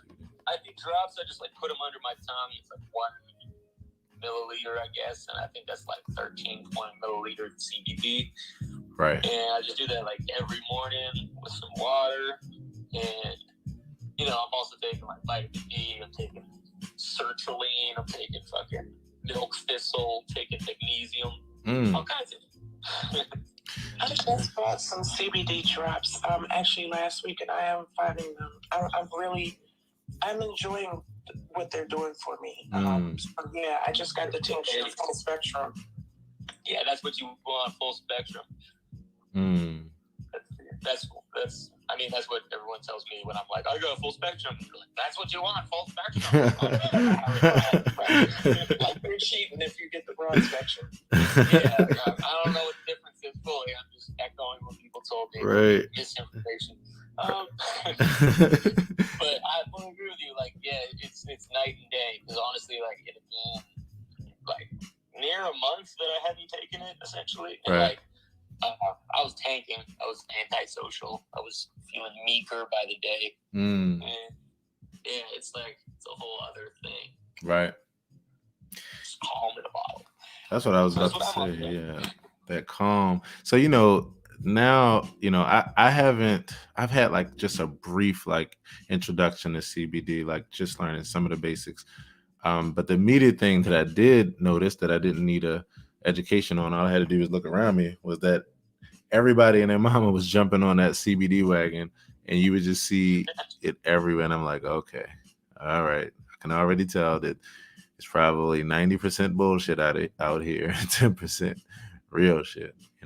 Do y'all find that to be the case? Like, is it that all these places where you see CBD, like, is it legit? Placebo effect. There we go. Got I it. think some are better than others. Like the place where I bought the tincture last week, they only carry one brand. And these are like high quality. And you can definitely tell the difference between high quality. Now, I will say when I was in Maryland, you can get a medical marijuana license. Right. In South Carolina, they don't have that, so you can only get CBD. I gotcha. Yeah, but for the most part, they have some things that have a little bit of THC, but most of them are just CBD. But the funny thing is, and not to take up your time, but this is funny. When I went to go get my license, it was like all the hippies from the 60s were like, yeah, we're getting a license. We were all lined up in the office, and I was the youngest one in there. That was so funny. Million tie-dye shirts all lined up. Your hair interwoven into the fabric. Yo, I'm gonna tell y'all one place though that I would have loved to been with these same traits, tie-dye shirts and weed and probably some other trippy stuff too. I would have loved to have been at what was it? Woodstock? Yeah. I would have. Oh my God. Yeah, I'm not gonna lie. That would have been too much for me. And here's the thing: it probably would have been too much for me too, but I probably would have learned so much about humanity. Just wanted like from the, you know what I mean, from the talent to the moment in time. Yeah, I mean, in fact, on that, I'm gonna actually look up like a YouTube Woodstock documentary and just check it out. Cause I mean, we have a few things in our history like this where people come together and like these large numbers around like music, around having fun, enjoying life, being just free, and it was probably some very interesting times to say the least. I sometimes wonder if I would have been a cynic when that happened, because I'm the type of person who's like, I'll see the environmental protests and I'll be like, a lot of those signs are made out of paper. Right. I'm that guy. Right. I'm Mr. Couch. Hey, bro, hold up, yo. Yo, the visual that just came to my mind, bro, of just like a 30-second video where he just like looking at TV and like, yes, and then you're like, yep. And the way you do, like, yep, most of those made out of paper. Like, right.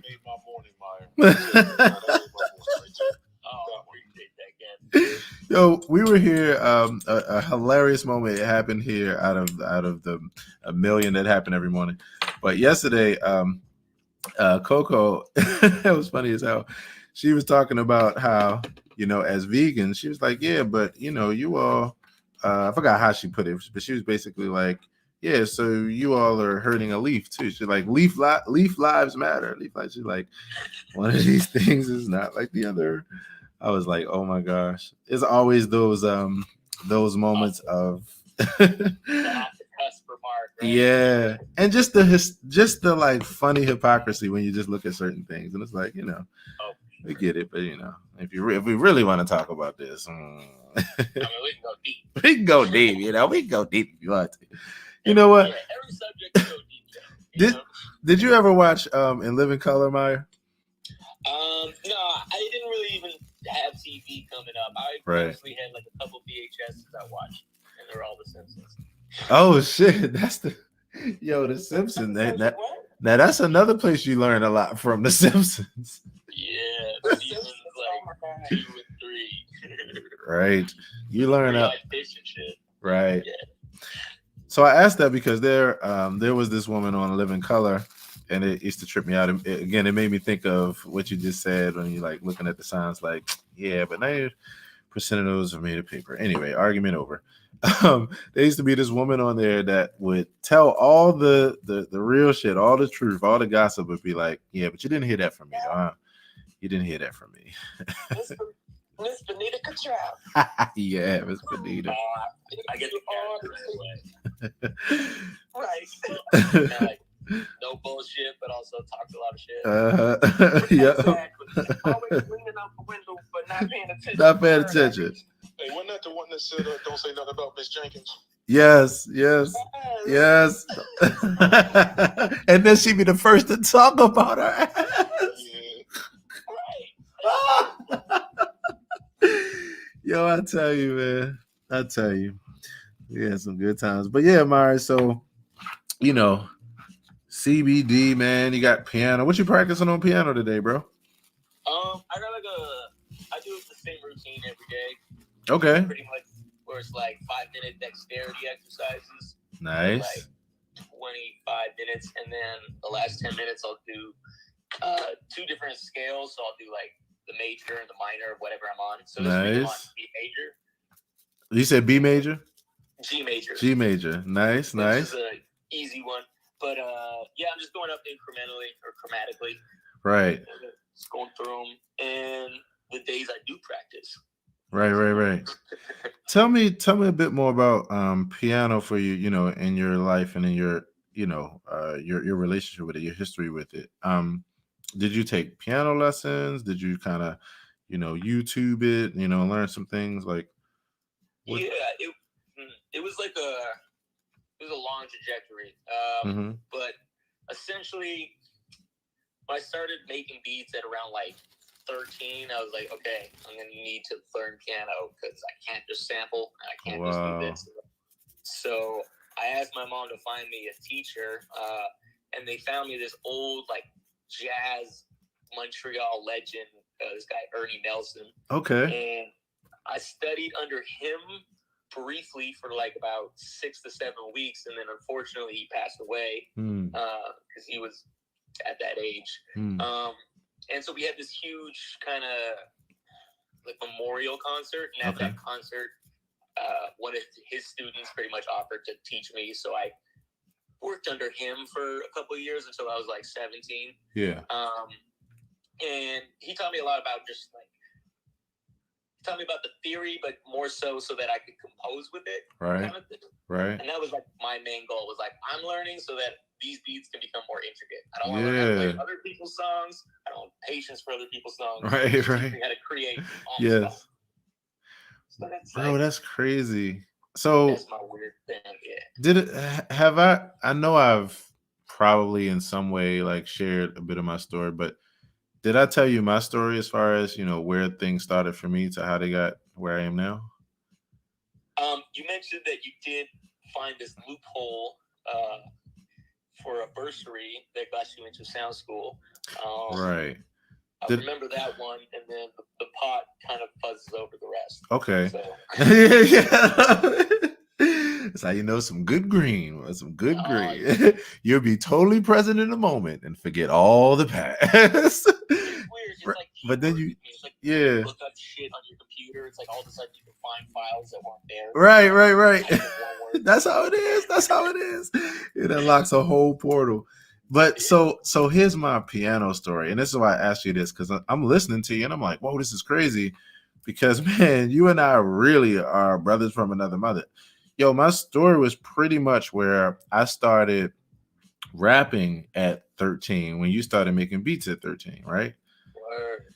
Yeah, 16, I started making beats because my homeboy, that was the producer in our group, who was also a lyricist too. It was 3 of us. And he was the producer of the group. He got a girlfriend, and then he got the hell away from us. And he was just gone, you know. So he didn't really make too many tracks anymore. And I was like, man, I can't let the group go down. So at 16, I got my first piece of equipment, really first 2 pieces of equipment, an ASR X groove machine and a 4-track Tascam, you know, tape recorder. Oh, Yeah. So I started making beats at 16. And then now making beats there, I'm sampling and everything. And then I get pretty good. Now, this I always tell my story like this. I say the first 3 months I made incredible tracks for cheap porn. What? Wait, what? My tracks were as bananas if I was in the field of cheap porn. Oh, I got you. Yeah. Okay.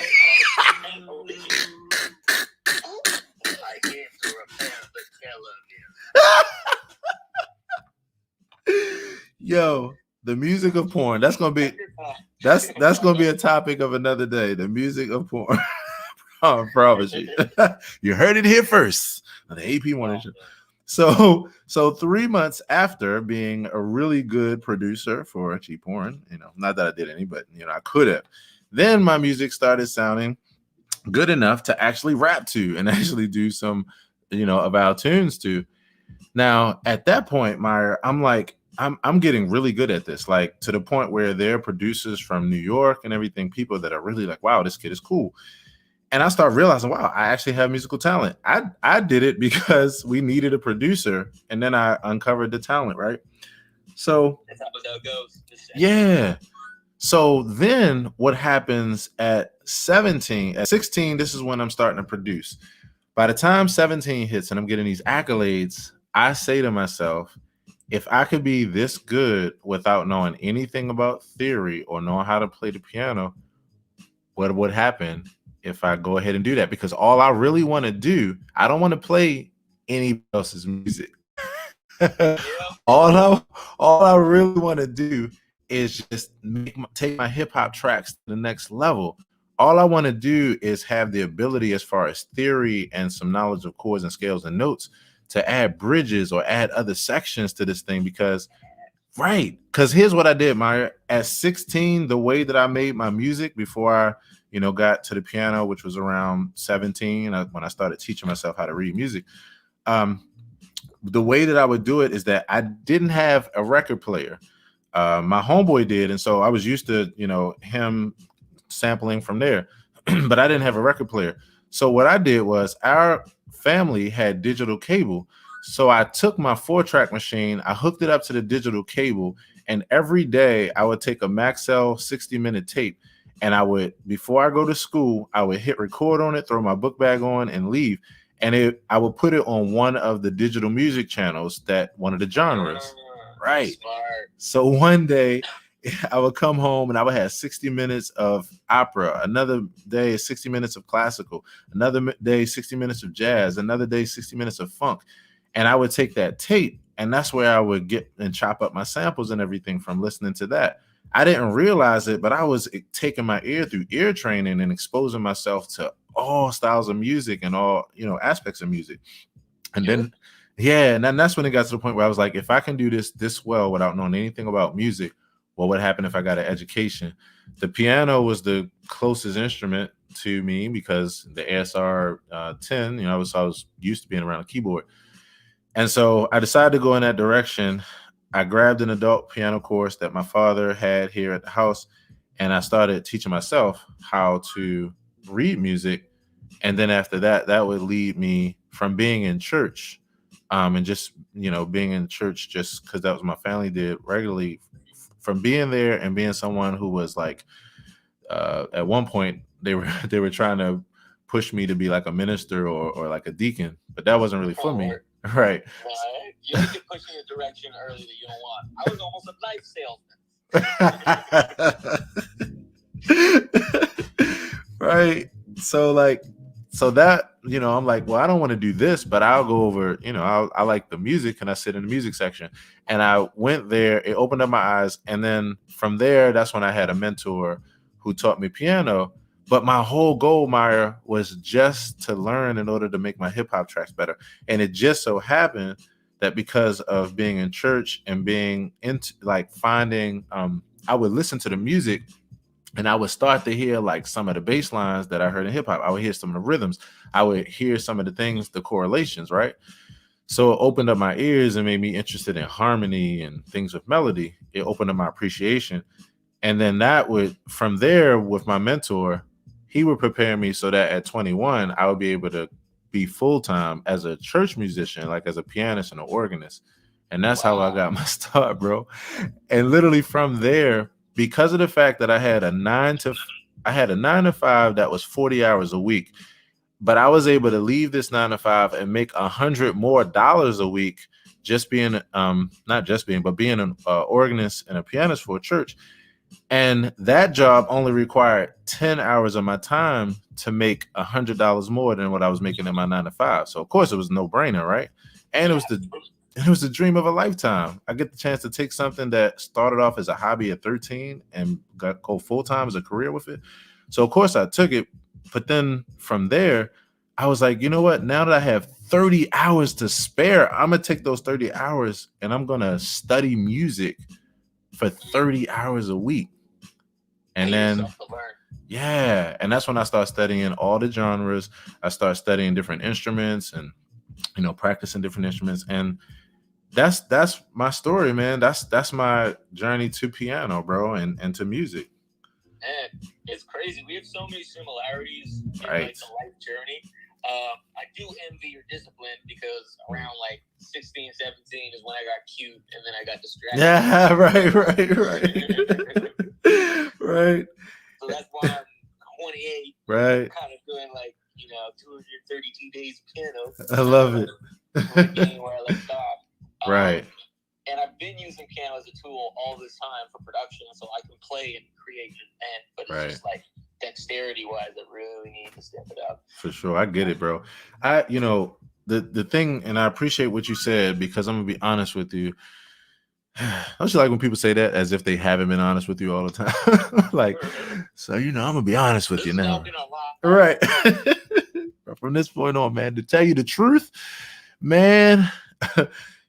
For me, I always said this, Meyer. I started playing the piano when I was 21. I started learning when I was 19.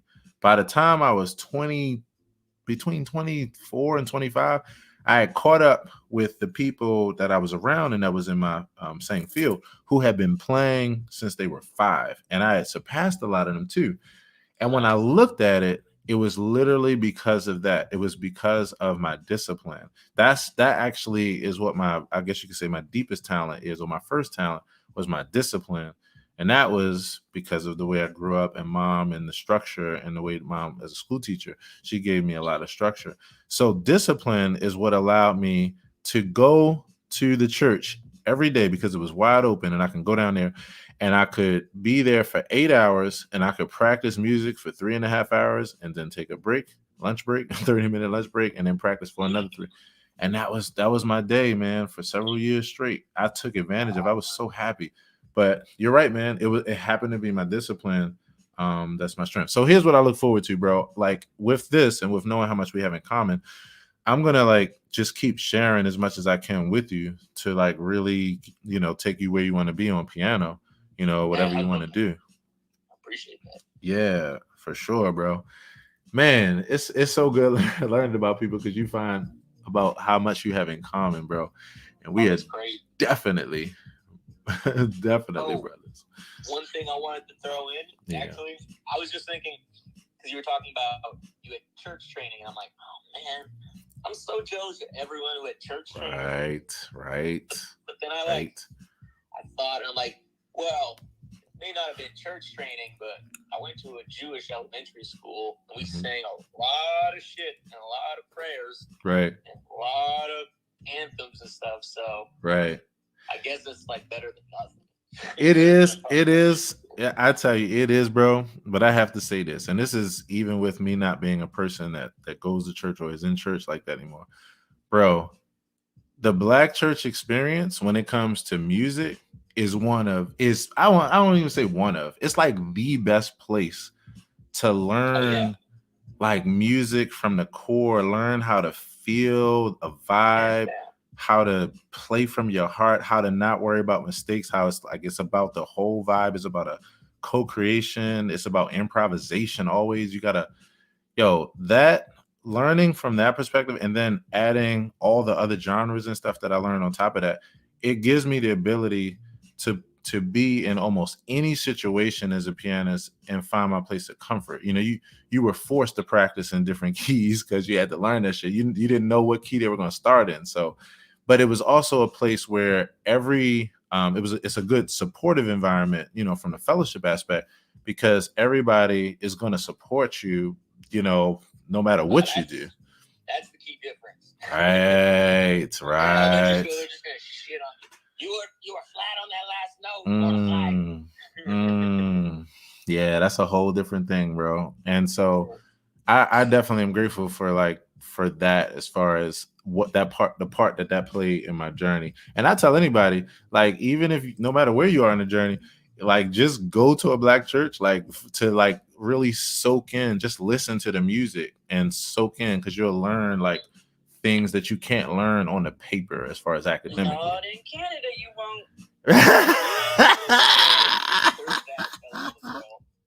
So I guess I should have said, come to a Black church in another country. I didn't know I had to add that part on there. Oh man. So yeah, bro. But this is cool, man. It's cool. And I look forward to continuing to chop it up, man, around music. And like I said, I love to share. So my whole motto is what I know, you know. So I can't wait to just share as much as I can, bro, to just, yeah, man, to just be, you know, supplemental in your journey to help you to be where you want to be and just have fun, man. Mostly. Man, I love that. And I'm not going to take up any more time because I know we got a lot of people. So I just want to say what's up to everyone. Yes. And I hope that everyone has an amazing day. And I love y'all. You too, fam. Love you too, bro. Morning. Yes. We love you. Yes. We love you, Maya. Yes, we do. Have a good one, bro. Oh, that just made my morning. Yes. Oh man, so good, family, so good. Gonna keep this thing rolling. So let's say what's up to the good brother Ken Briscoe. Ken, say good morning to you again, bro. What's happening, family? What's happening, man? Man, everything's all good, bro. As you can see, always just a good day of finding places of connection, man. Listen, man, I always say I love this room. I've been absent for a little bit. I was on vacation. Took a break from everything. Had to reset. But, you know, back in the... We miss seeing you, Ken. I miss seeing your absence was noticed. Oh, man, that feels good. Yes, man. Back, ready to get back and, you know, change some things, do some new things. Pretty excited about what's in the future. Yeah. How you been, man? Been well, bro. I've been very well. You know, it's wild because I've been on a bit of like vacation and work, like workation, like, you know, and which, of course, as you know, is like, that's not an easy like balance to find. But what I find is really what I've been working on and really what I've been manifesting for at least the last 10 years, but definitely as the years continue to go, it just gets more and more focused, that my goal was to just make living my life work, and make my work my regular life, so that way I can vacation and it be work, you know, and it be just me living my life. So yeah, man, I'm doing well. I feel like in this last couple of weeks, I've like achieved another level of flow that just feels good. And it shows me where I'm going as far as the future, what kind of life I'm constructing. So I feel good, bro. All good in the hood. Literally. Yeah, man. I came off a little vacation in Dominican Republic, that's where you went? Yeah. Yes. Just relax. I love being close to the water, so that always changes things when I'm close to the water. It gives me some time to focus. Right. And now I'm back, foot on the gas pedal, pushing through all of my fears, doing everything I said I was going to do. So I'm really excited about what's going to unfold. Right. I have an idea what it's going to look like, but I'm always welcoming the things that I don't anticipate. I love it, bro. That acceptance, that balance, bro.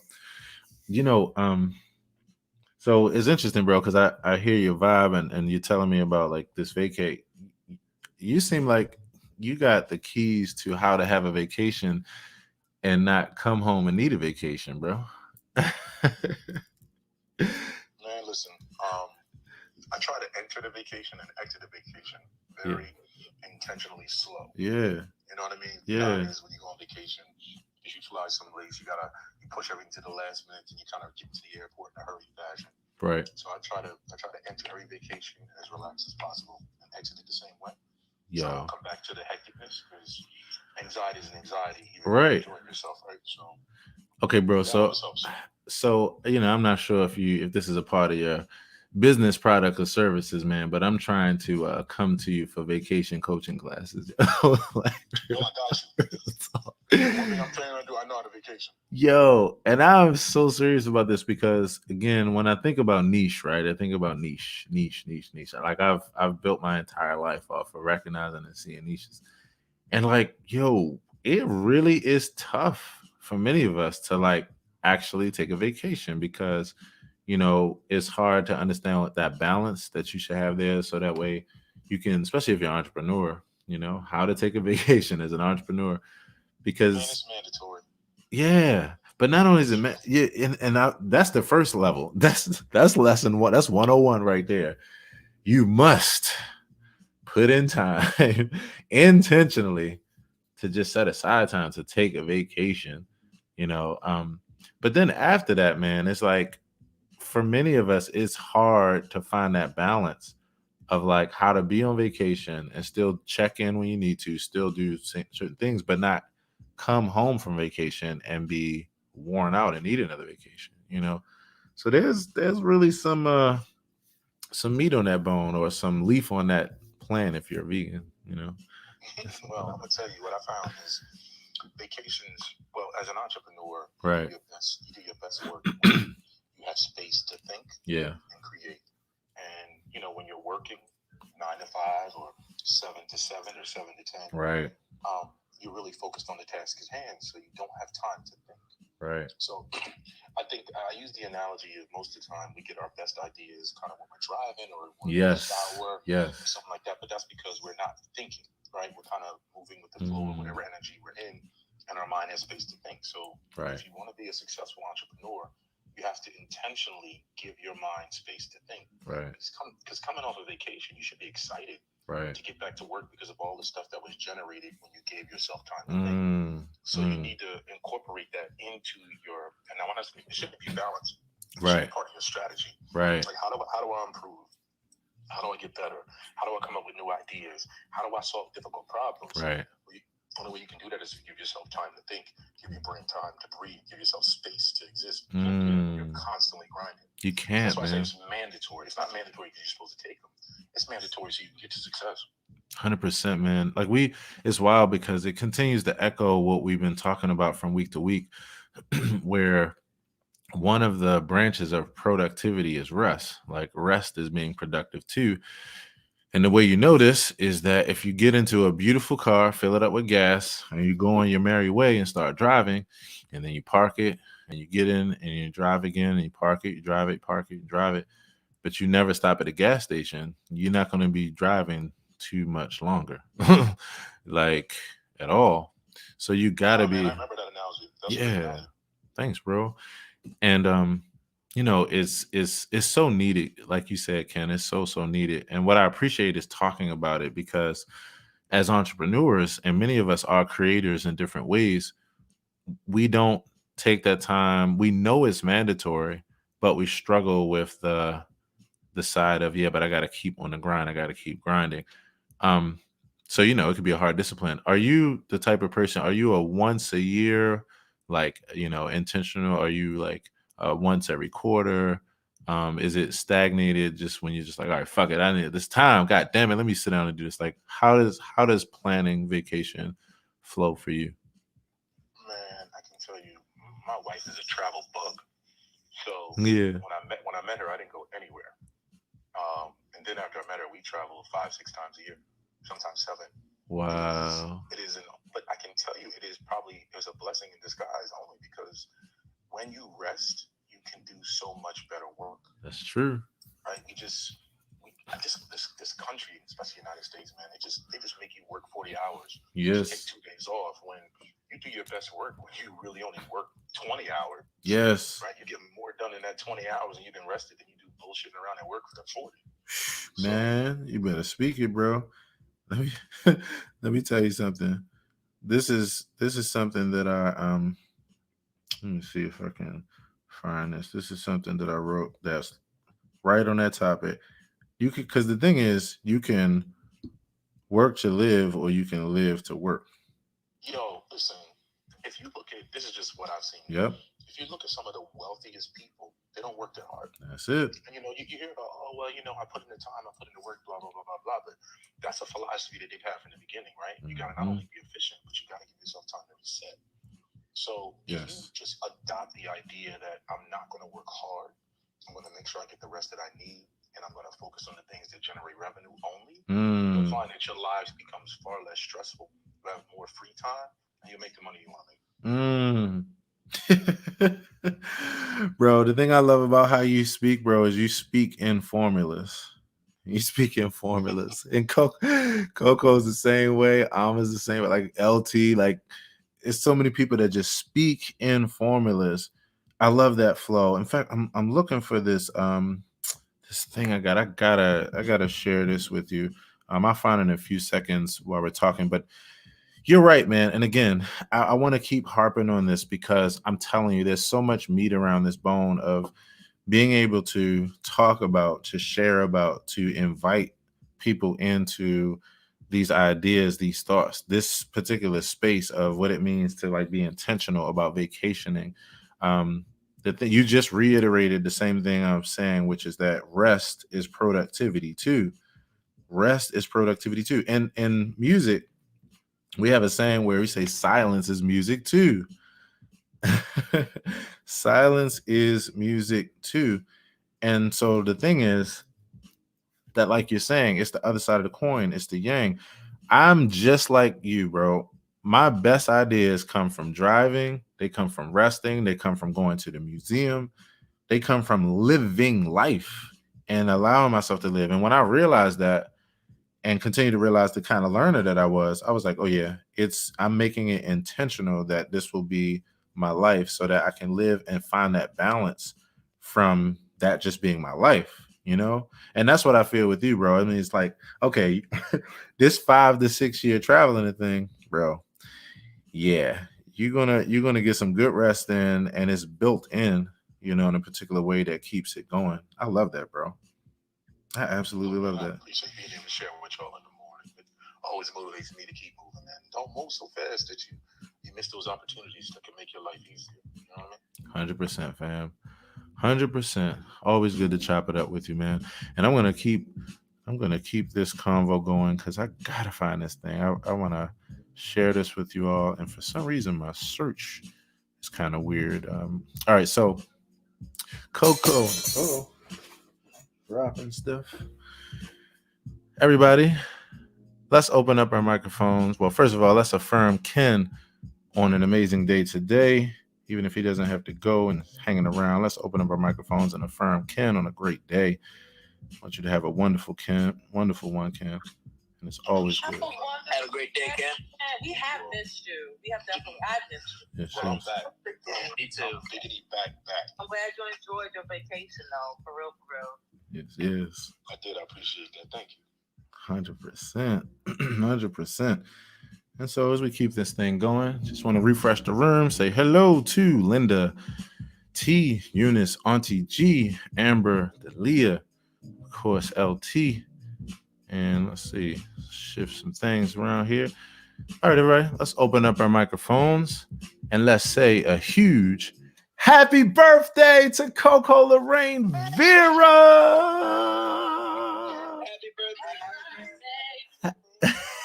Happy birthday to you. Happy birthday. Uh-oh, keep going. Happy birthday. Happy birthday.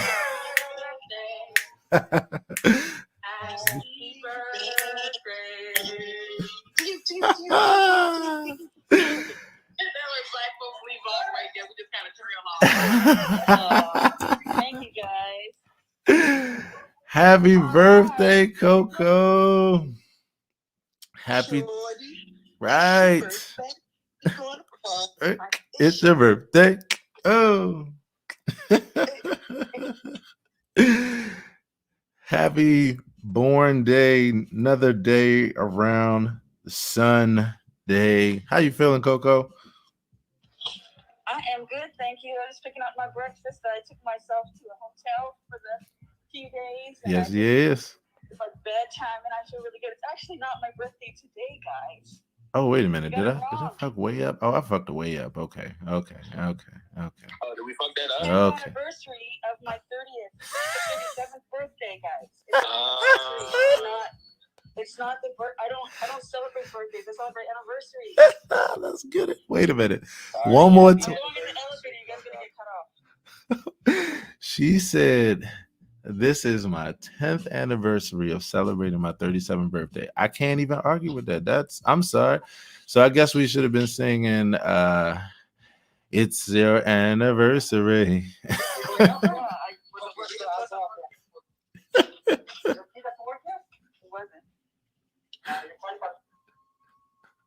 I wanted to hear her talk to the people.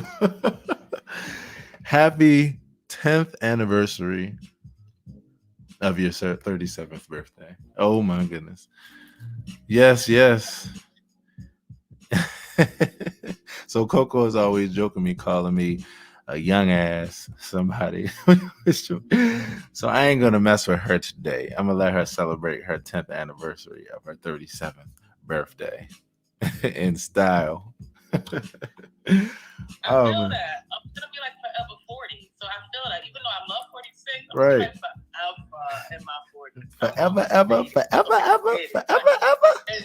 Until I'm ready to just ride. They're gonna be like, man, I'm gonna just be forever 40 for a while. Not because I'm gonna be mad at 47, 48, 49. I just like 40. 40 feels good. 40 feels fine. I'm done. Right.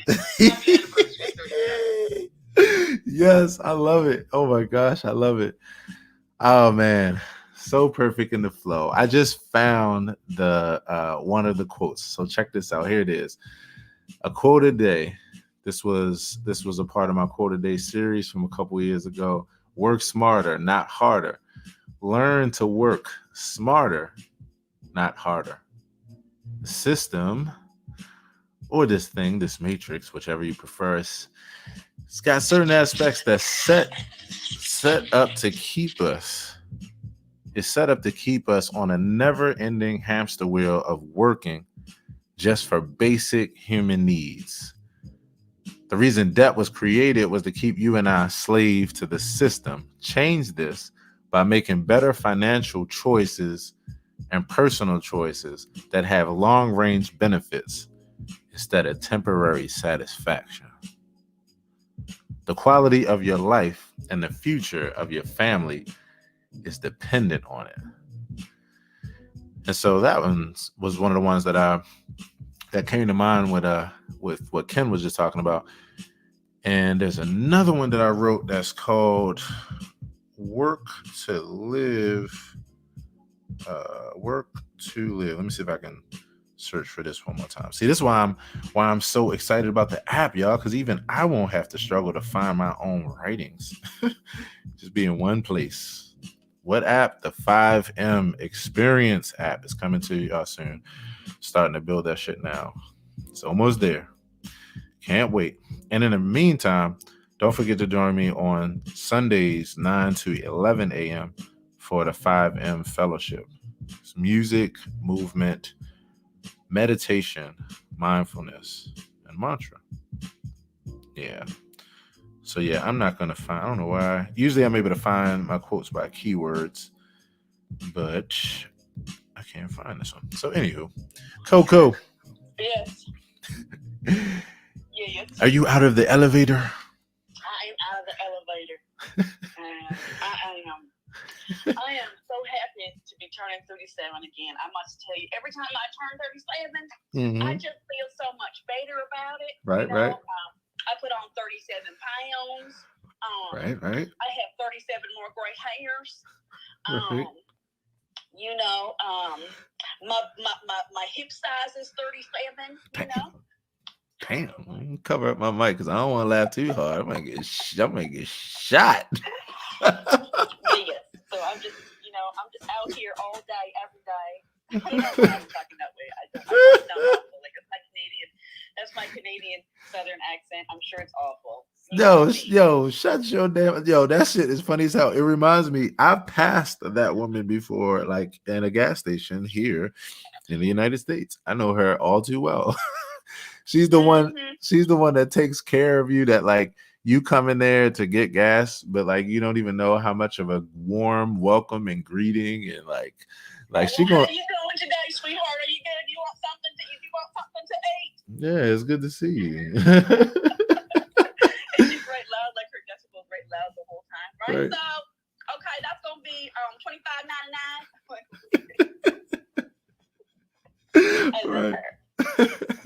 And look, she always like tells you, she always happens to somehow get into like a little bit of a story of her family while she's ringing you up, when you're just like, well, how are you doing today? You know, and she give you like some bit of information that's just off the path of like this purchase or sale, like something about her brother or some shit. You'd be like, all right. Where you headed? Right. Columbus? Oh, my brother lives down there. He lives down there with his third wife and his three kids. But they, the kids now, they don't. I mean, little Jerry, he was a football player, but he just kind of got really injured too quick. Right. Like, what does Right. that have to do with your dad? We're like, how did we get to Jerry in football? And the way that she get there is so fast, you don't even realize like you're in the midst of a family story. You're like, she's like, yeah, it's good. Well, yeah, you getting these donuts? Oh, that's cool. Yeah, I love donuts. Yeah, because we have donuts every Sunday. Jerry, but his ass keep eating all the damn donuts. I ain't going over there no more. Like, that's why I'm not speaking to him now.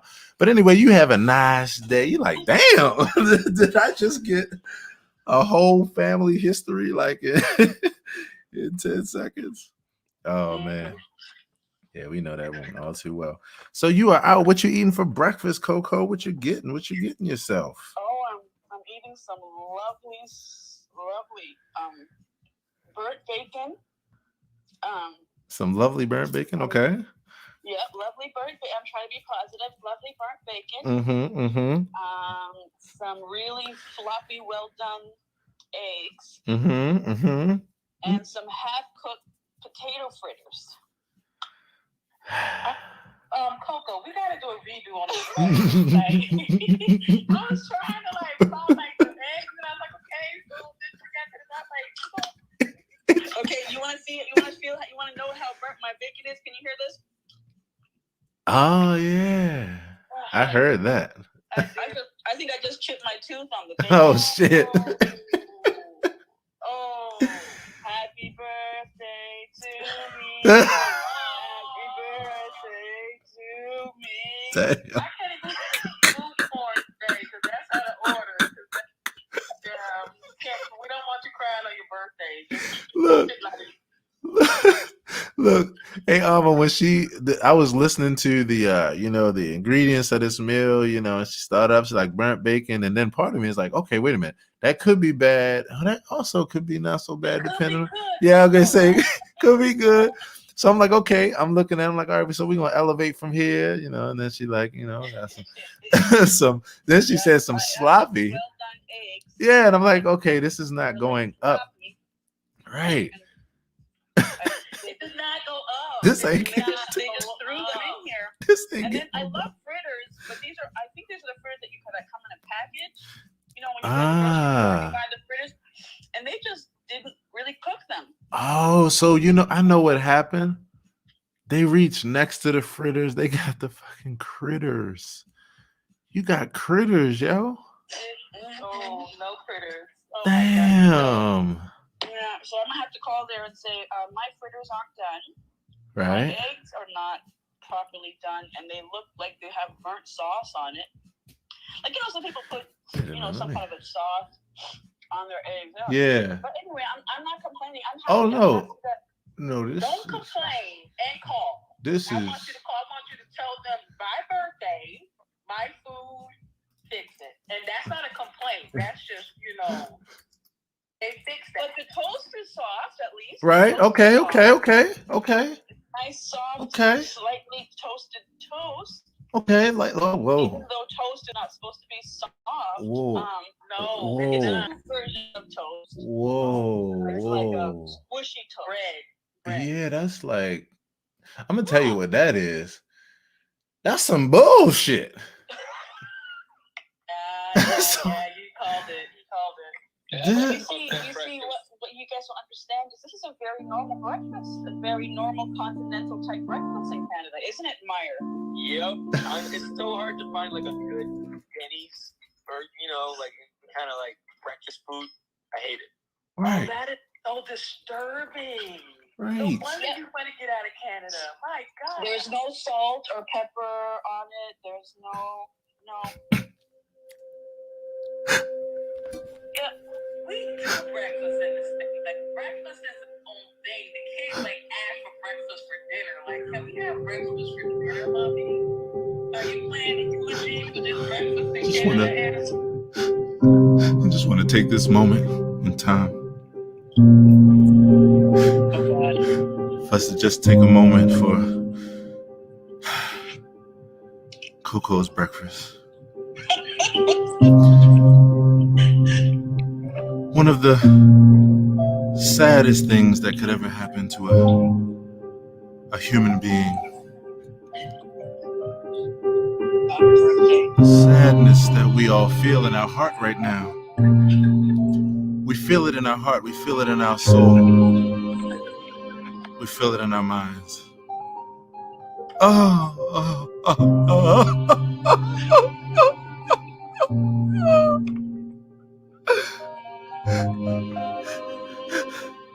As Meyer plays the melody, and we pay homage to the burnt bacon of the world, the people that don't understand all the girls, all the women that's celebrating their 10th anniversary 37 times, or 37th anniversary 10 times, however way you want to phrase it. But we know that in the midst of a burnt bacon breakfast with a lazy ass, fucked up ass brown, why? We know that there's still hope. Because one day, one glad morning, the sun will rise and Coco will be at an American Denny's or at American home of one of our tribe members from the Accountability Morning Show. And the eggs will be fixed well and the bacon won't be burnt unless it's mama's. And you know if mama fixed the burnt bacon, then it's got some nice good crispiness to it. That shit is good. But we want to know that there's hope. There's hope on the other side. For your 11th anniversary, you will have a better breakfast, Miss Coco Lorraine Vera. I promise you, because freedom will ring in the form of a better breakfast next year. My apologies. I have empathy for you, Coco. You are a hot man. And you need help. Oh my gosh. Yeah, Coco. I'm sorry. You know what? My day can only get better from here. Yes. It can only get better. I'll tell you, like Anita said, I apologize. Oh, believe me, I do. Honest and true. 'Cause I know they were wrong. And so I'm halfway singing this song. Yeah, Coco, it's going to get better from here. You will have a better lunch. I promise that. Right. And I'm about to start my presentation in about 10 minutes. Yes. So what you're presenting today, Brain? What you're presenting today? Self-care. All right. Self-care is for the same audience that I was presenting with for 3 days. Mm-hmm. It's a very interesting online journey. With this group of young people who will not answer any of my questions or respond in any way except staring at me while they're laying in their beds in an employment program. Yeah. It's lovely. So, you know. Sounds like fun. Sounds like fun. Oh, yeah. That's great. I'm loving it. In a not so loving way. So wait a minute. Wait. So, okay. It's your anniversary. Are you telling me that they don't respond to you at all? I mean, they may continue looking at the screen. Okay. So wait. Give me an example. So what are we speaking about here? I mean, you're okay. Okay, so I'll say, good morning, everyone. How are you doing? Right. And the response is.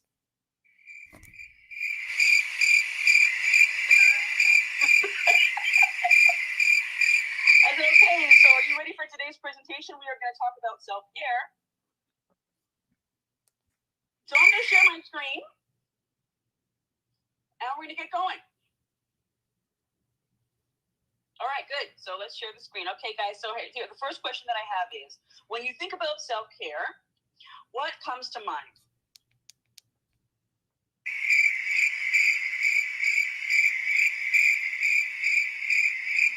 Nothing? Okay, that's a good answer. Nothing comes to mind because sometimes it's really hard to think about how we self-care. So we're going to, that's what it is.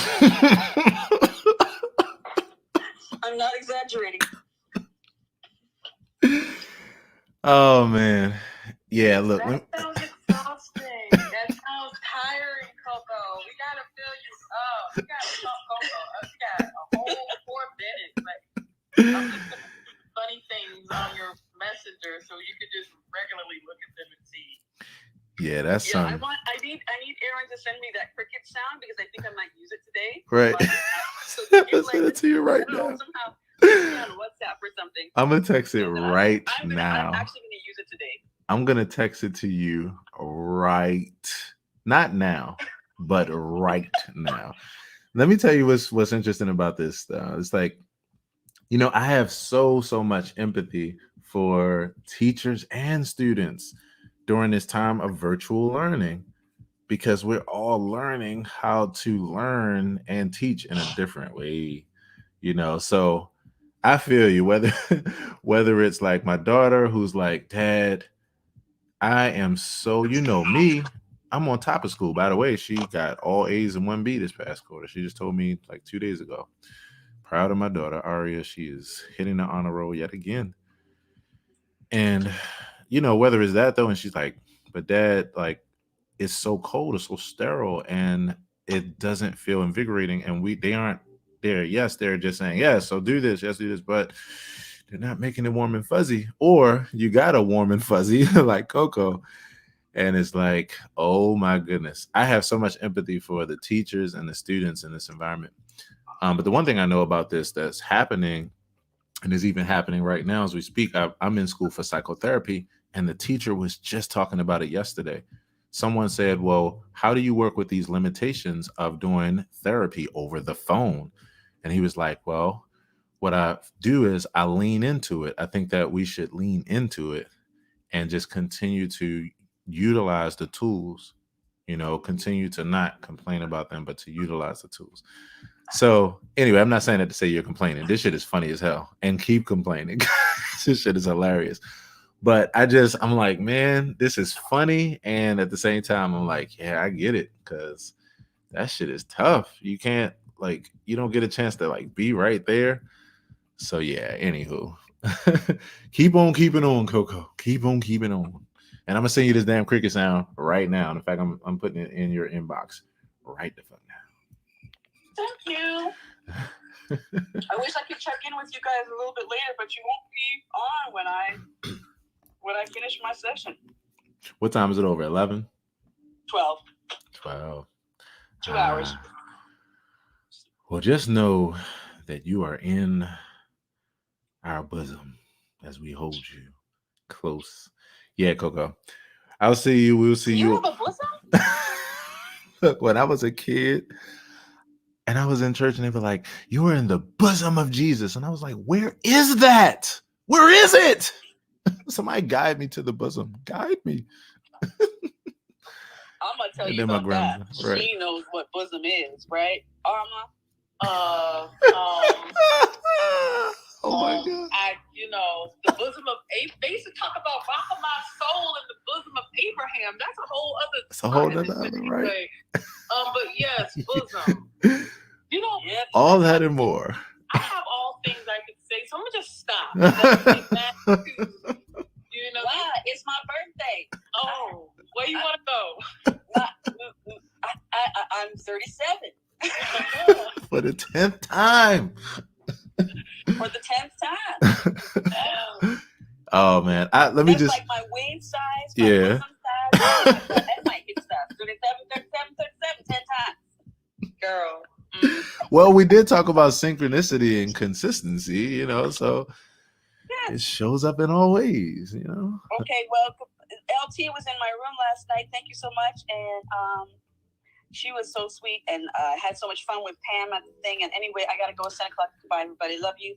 I'll probably connect with y'all later. Please. Happy birthday today. Happy birthday, Coco. Thanks. Yes. Bye. Oh man, good times, peeps. Oh man, let me say hello to my peeps over here on FB. I feel like I'm neglecting my peeps, because you gotta come over here. It's just this Clubhouse thing. It's the Clubhouse effect. The Clubhouse effect. What is the Clubhouse effect? I'm so glad you asked. Clubhouse effect is when you get lost in the sauce of a good experience, a good time, especially with good people. And all we're here doing, standing together, knowing that we are equal, side by side, shoulder to shoulder.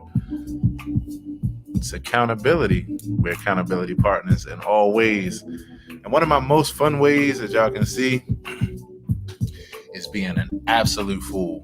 I love it. Good times. So as we let the good times continue to roll, let's say what's up to LT. Y'all, let's say what's up to LT. LT, what it be? LT, we see you. LT, what it be? LT, what it be? LT, what it be? LTT, speak to me.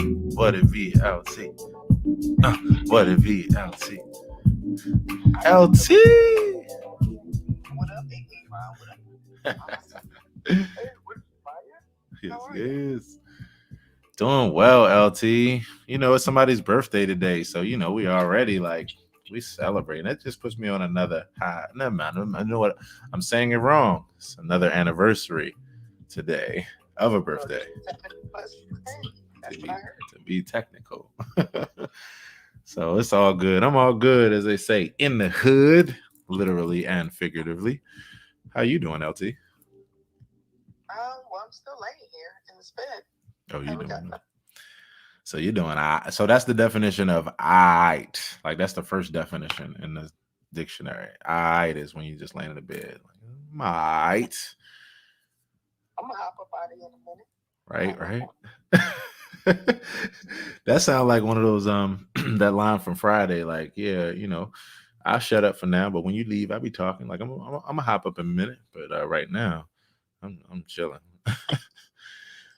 When you say that, do you really get up, or are you that? Does that mean 5 more minutes, 10 more minutes? What does that mean? Well, I'm going to stretch, right? Because my back. Right. I got to do that stretch, that booty stretch. Right. You do yoga in bed first. Yes. You better pull that knee to that chest. You better pull them knees to that chest and stretch them hamstrings. Yeah, I got it.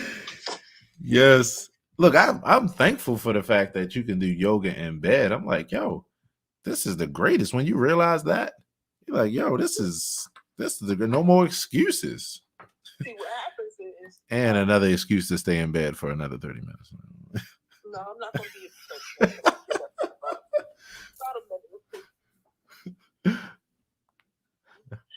but what happened is when you're interrupted to go to the bathroom 15 times out of tell me about it. Is full. That's some bullshit. You know, I'm gonna cut my water thing off at 7:00. Right.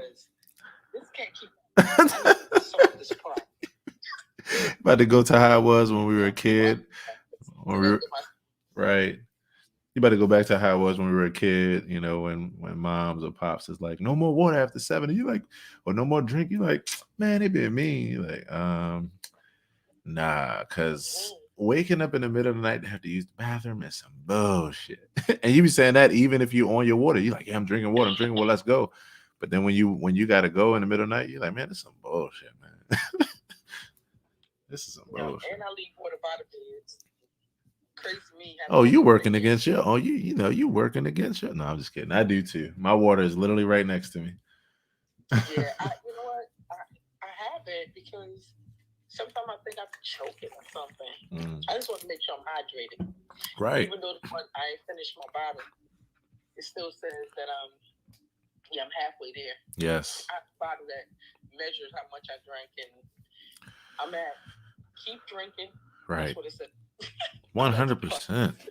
You know, I just realized I forgot to reset the stage and say, if anybody wants to come to the stage and hang out, by all means, Sherry T, Auntie G, Amber Delia. I love that that design you got on your profile pic, Delia. That's dope. Am I looking at a ceiling? Am I looking at a design you did? This is dope. Well, of course it's a design you did, of course. Look, I could see her invite to come to the stage. It's like, what? It was just random. Yo, that's the most intentional random I've ever seen in my serendipitous, synchronistic, you know, give me some other words. Give me some other words. LT, give me some other words. Yo, that joint is fire. Fire. That's right. I got fire. It looks like the sun. Speaking of fire, look at the sun there. Look at the sun. It's a great manga. And it's like, I'm not sure what those images are, but they all look really natural. Like the things that it's really dope. Whew. Dopeness. I can't remember what I distorted to make it, but it reminded me of light escaping a black hole.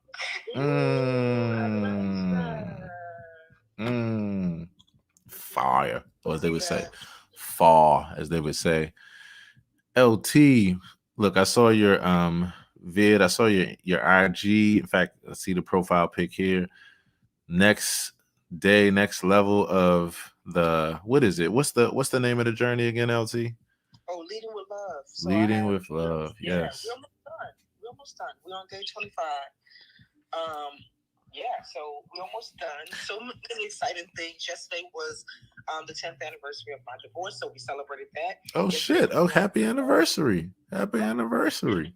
Yeah, I'm successfully divorced, and I celebrate that as well. 100%. So, look, I'm for people having divorce parties, yo.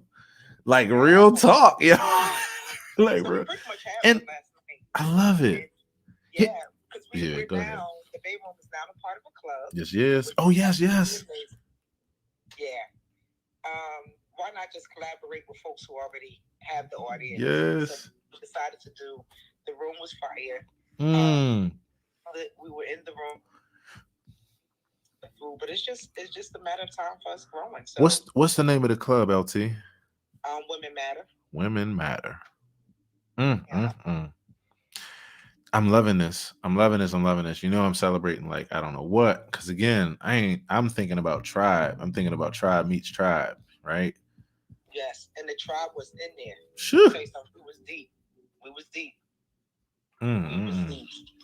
But guess what? This actually helps other people who are hosting rooms outside of the club. And then, I mean, if you get a club, you know what I'm saying? You get a club. But why not collaborate with some folks who have a club already? And so I actually DM the founder and the owner who started the club. And she's like, yes. She said, please, by all means, go ahead. And if it's something that you want to do on a regular, let me know. We will put it on our page to show that you do this on a regular. So, yeah, we will be on their page as a standing room. LT, this is my imagine you and I standing in front of each other right now. You just tell me that story. This is my repeated high five. I'm high fiving. Yo, you feel me? Yo, that's exactly where, look, because again, these things aren't small by any measure, even though they are so small and nuanced by measure at the same time, right? They're small, nuanced moves. And every connection, is so strategic for us and it's so significant, right? And because of who we are and how we move, how we be, like every connection is very, very intentional and strategic. So I already know what this is equaling, what it equals right now. And I'm crazy happy about it. Because again, you connected to someone else who's on that same path and some other people that's on this same path and continuing to roll that snowball. Gosh, LT. I can only imagine what that room was like last night. Oh yeah, we we were in there. We were talking about make or break. And so folks shared what made them and things that broke them wide open to make them. So dope. But let me tell you something. Maria not in the room, but man, she did something so powerful last night. She said to me, now Maria and I have been talking about doing somewhat similar to emotional intelligence room, right? Emotional intelligence. But it was about how long an emotion stays in your body and stuff like that. Right. Something that she said in the room. So she had said to me, I'm going to ask the club because she's been a part of this club for a long time. Right. And so she was just like, I'm going to ask, see if we can do the room. It's Monday. And she forgot she didn't put it on her schedule. So I went and I inboxed her and said, hey, we're in the club. We're in the same club. And I didn't realize this was the club that you're talking about. So we're in here. So last night when we went live, she said to me, hey, before I even say anything, I want to know how, I feel, I know I dropped the ball. Mm-hmm. This was something that you and I talked about, and I didn't put it on my calendar. Yeah. And I just want to know how this impacted you. And I said, what? I was like, she was like, did my actions have an effect on you in a negative way? Man, it was so powerful because I was like, no one has ever asked me how their actions impacted me based off of what you did. So I said, you just added something new to the toolbox. Wow. For me to ask other people, to be considerate that how did my action impact you? Wow. Let me tell you something. That I'm valuing that as if it happened to me, because when it does happen to me, I feel it, and when I give it, I feel it. That checking in like that ability to like let someone else know that you don't just care about like what you're doing, but you care about how it comes across, or if what you said, how it impacts a person, and that check-in is so important. It's so significant, it's so needed. And it builds trust, it builds good feelings. It makes a person feel like you care. Yes. Man, and so deep. I said, you just added more love onto who you are as a person for me. Like, seriously, you really have added more love. And I was just like, this is amazing. It shows your character. It shows your heart. Yes. It shows your integrity. And it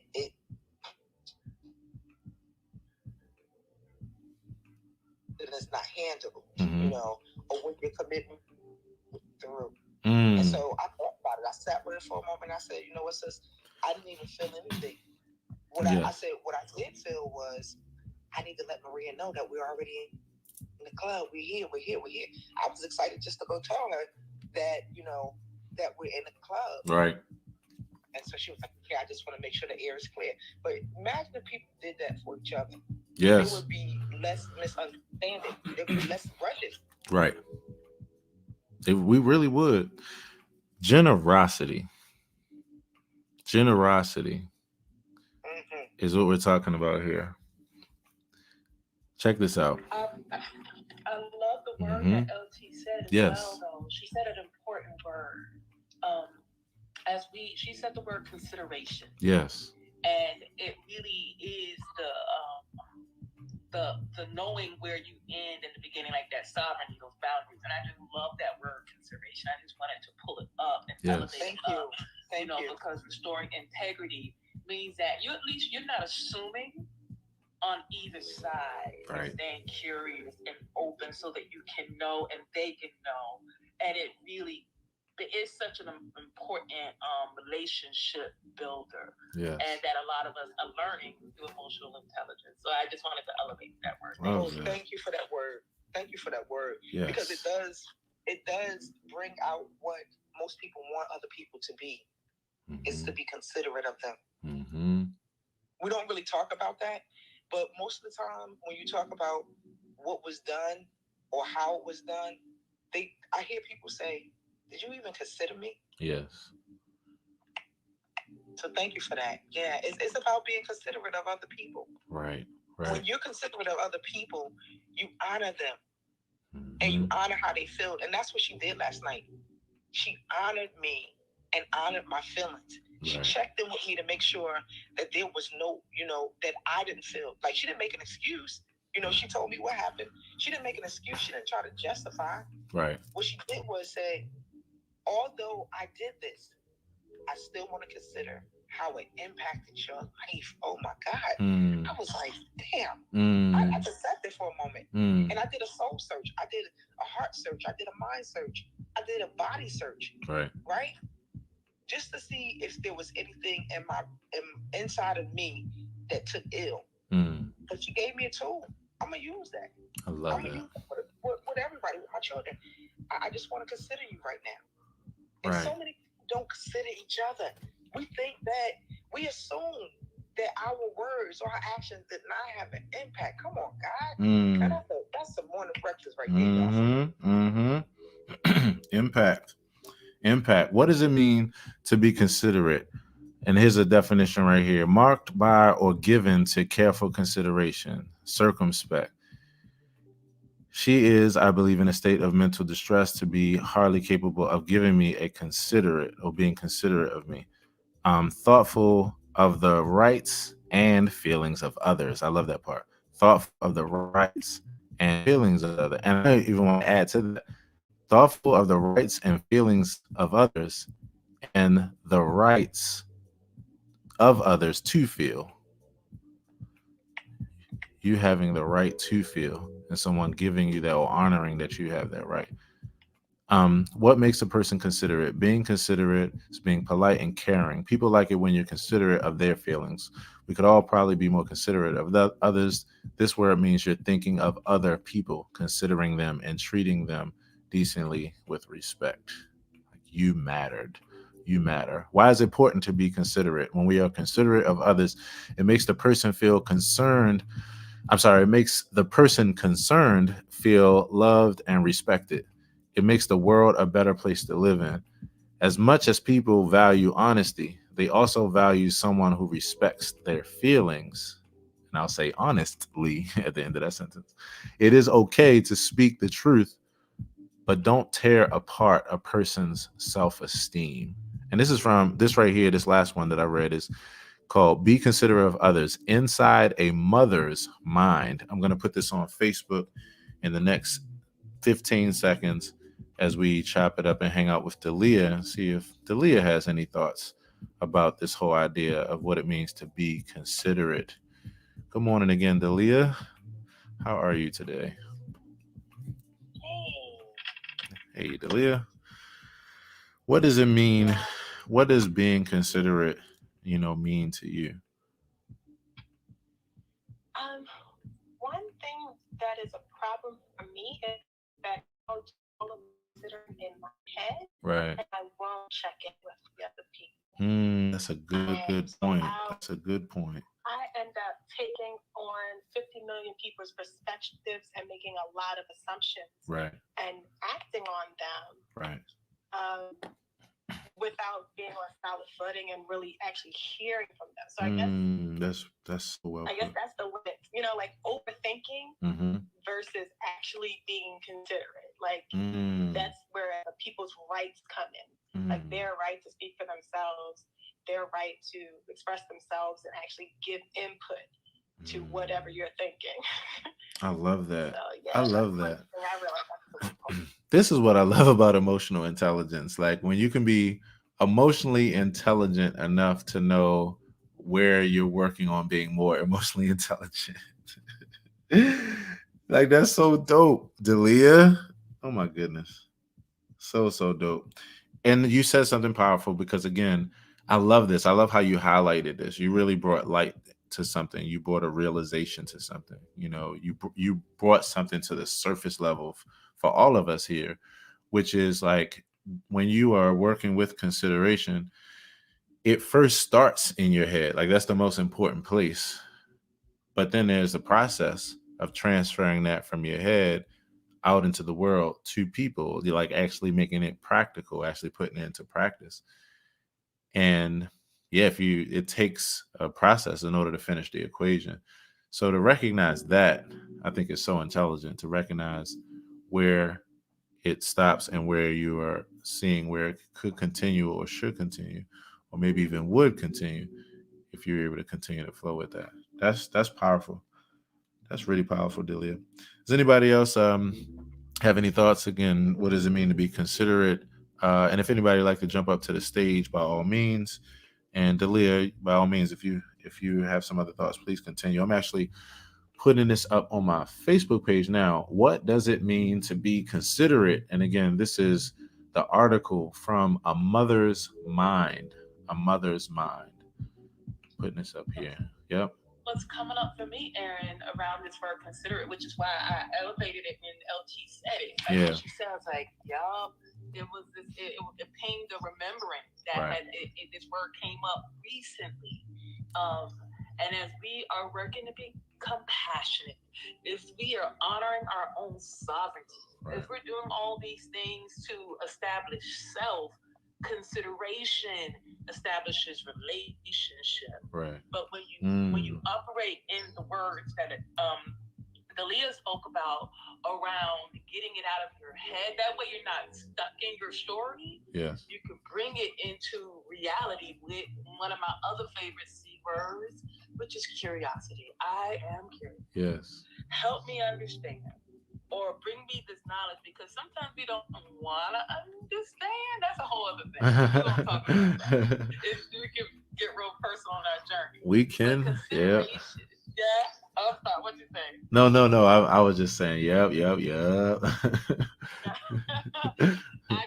can. So it's one of my telltale signs of personal growth. Yeah. That I've been able to expand the things that I can be accepting of. It's the way, for me, it's the only path I've been able to follow that has led me to my relationship with love. Like when people talk about they are servants of love, they love love. I'm like, do you really? Because you know that you love me stretched. And considering the other, especially some of the least considered, which are children and elders. We think we're not considered in our lives. When I think about children and elders. You know what's so interesting about that, and not that I'm gonna go off on a tangent here, but it was interesting because when you said that, who are the least who are the least considered, children and elders, and it was wild because you could also say the same thing about who needs to be considerate too, and if you ask some other people, it's the same group of people. But that makes sense though, because of course is all the things happening at one time. But let me tell you something that you said that I really, really, really like. You said consideration establishes relationship. That was so powerful. Oh man, that was so powerful and so on point.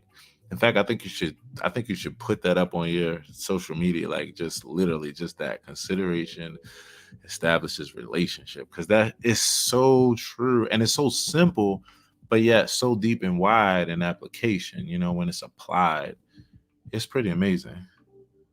Pretty amazing. Yeah. Thank you. I like that. I'm gonna put it up. Fire. I'm gonna read the beginning of this article too. Let me see how long this is. Okay, might be able to get through this in 7 minutes. Being considerate of others, from A Mother's Mind. It's always been within my nature to care about other people. I can't help it. And this is by let's see, where's the author? All right, let's see. They didn't put it at the top, or she didn't put it at the top. me see if it shows on the original post, because I want you all to hear this, knowing her name, so you could kind of have that in mind as I'm reading it, who this is. Inside a Mother's Mind. Okay. So for some reason, I don't see the article. So, oh, here we go. I think it's Tai Yao. It's THUY and then YAU. She's a freelance writer and youth work graduate living in Perth, Australia. She loves to share her own personal experiences about overcoming adversity, as she believes that human beings are more capable than they realize. I love that. That's actually exactly what my psychotherapy teacher, what his teacher told him. His teacher was Milton Erickson, who is half the reason why hypnosis and psychotherapy is what it is today. And he just, my teacher, Dr. Jeff Zeig, talks about it all the time, that Erickson told him to, out of all of his publications that he was reading, he said, don't pay attention to, he's like, take it in, but don't pay attention to anything I say. Pay attention to one thing, that he said it's always about motivation, and that people don't realize the power that they have within them. And so, and in turn, as a psychotherapist, it's always focused on that, because that's always what it is, no matter what the stage of the game is. So anyway, she loves to share her own personal experiences about overcoming adversity, as she believes that human beings are more capable than they realize. She writes to make a positive difference in the world and to inspire others to learn from themselves and their own experiences.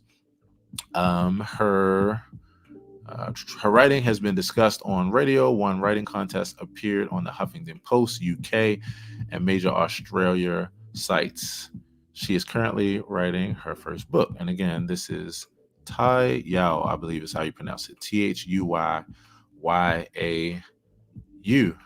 Being considerate of others. It's always been my nature to care about other people. I can't help it.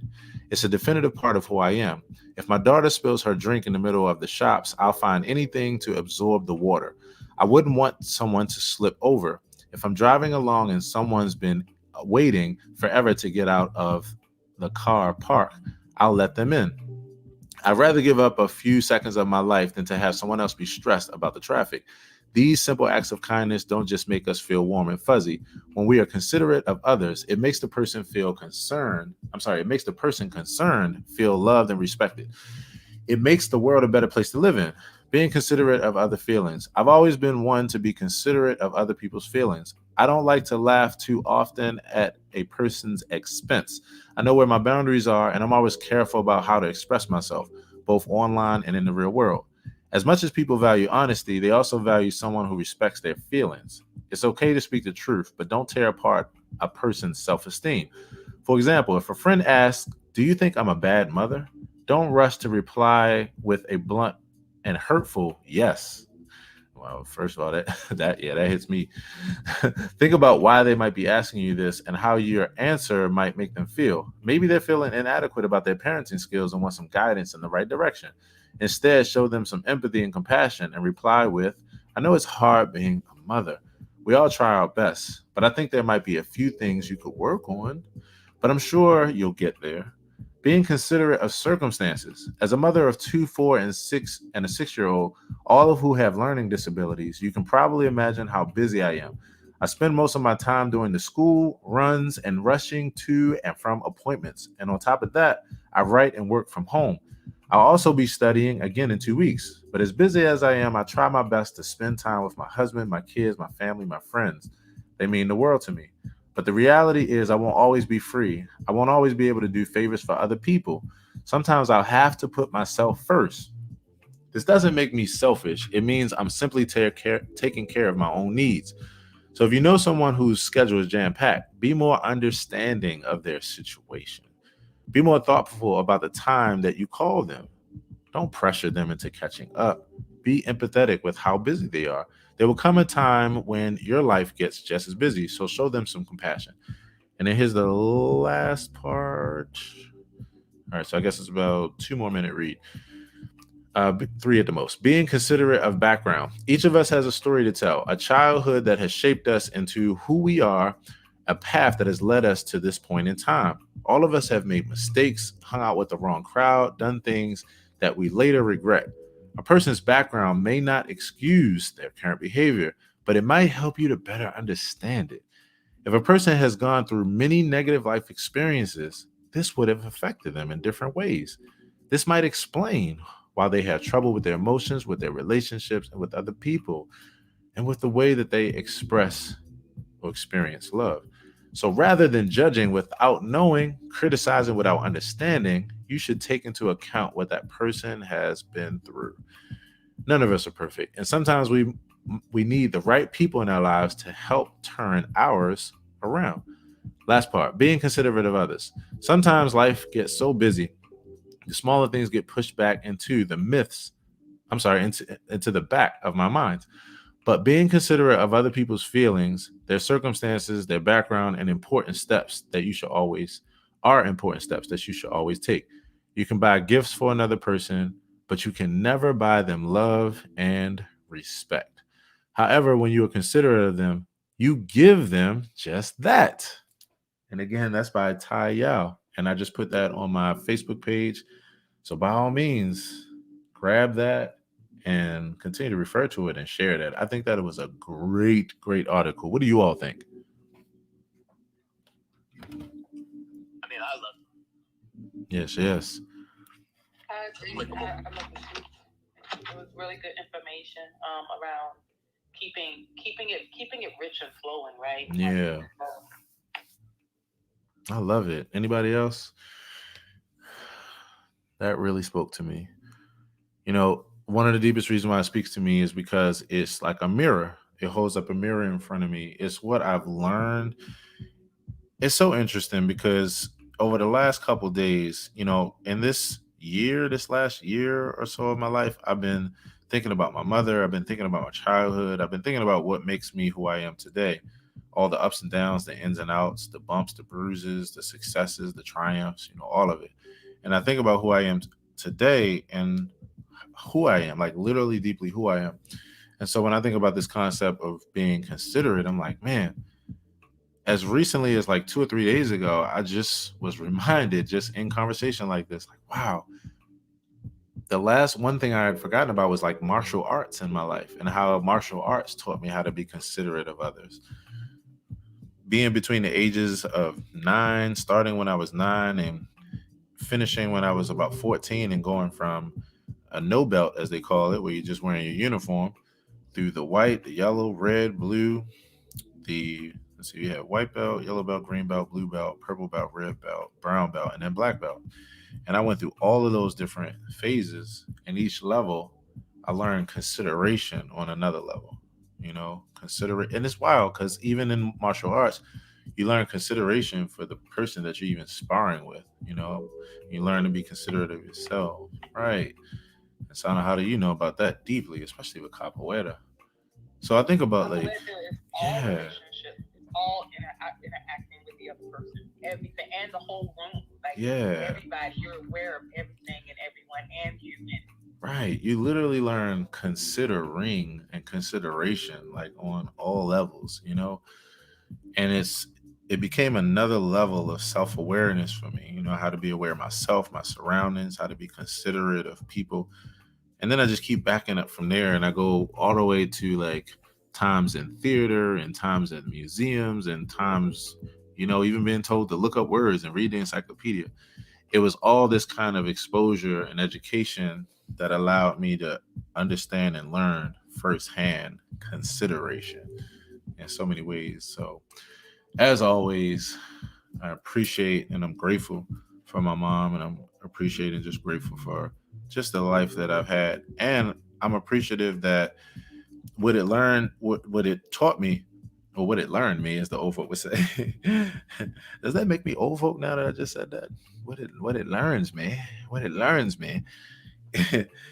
it taught me the greatest lesson, which was how to be considerate to people who have never been considered before, who haven't or don't often receive consideration, and who in turn are learning deeply about this concept of consideration.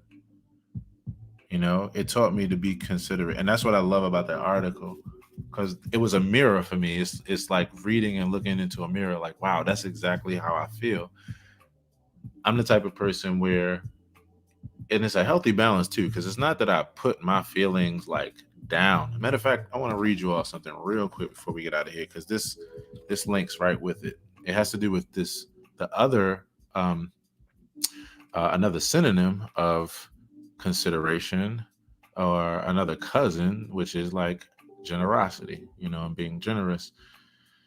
You have to be considerate in order to be generous. It's all wrapped in one. So here's was something that I never thought about before. I didn't notice until recently. There are three mindsets of being considerate or being generous, right? So continue to hold that word considerate and consideration. Even as I'm speaking this other word, just replace it in your mind. There are three mindsets of this thing. Number one, unselfishly seeing and sharing with someone, having empathy, compassion, and kindness to share out of the desire to see the person happy and with good well being. This is non obligatory and not overly attached into receiving in return. Now, that's beneficial. That's one aspect of being considerate or being generous that's beneficial. But what I didn't know was that there are three reasons why we do this, and there are two that are non-beneficial. And who would think that words like being considerate or considering others would come with beneficial and non-beneficial, and where there's one that's beneficial and two that's not. Now, I don't know about you all, but when I grew up, as I've been growing up thinking about this concept, consideration, I would never think that there would be a formula that where it would stack up, where there was one form that was great and beneficial and two that aren't. Two against one, that's crazy. Here we go. The second is when we're being considerate or we're giving because we don't feel like we deserve, where we're generously giving out of self-pity. That's non-beneficial.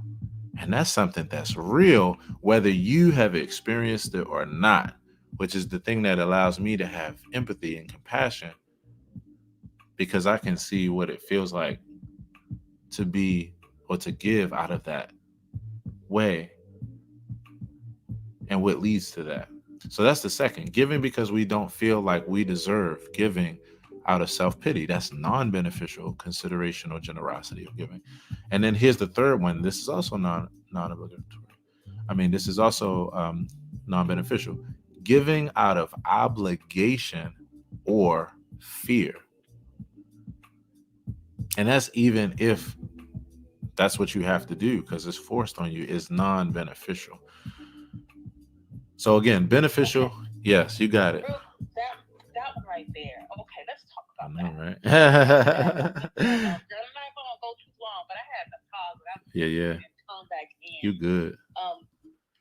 Because of the I guess you can say the relational quality of our society, that there are things that you don't have to do, but they are like societal. Yeah, they're expected of you. It's like you don't have to do, but they're expected of you. The child can't care for themselves. Right.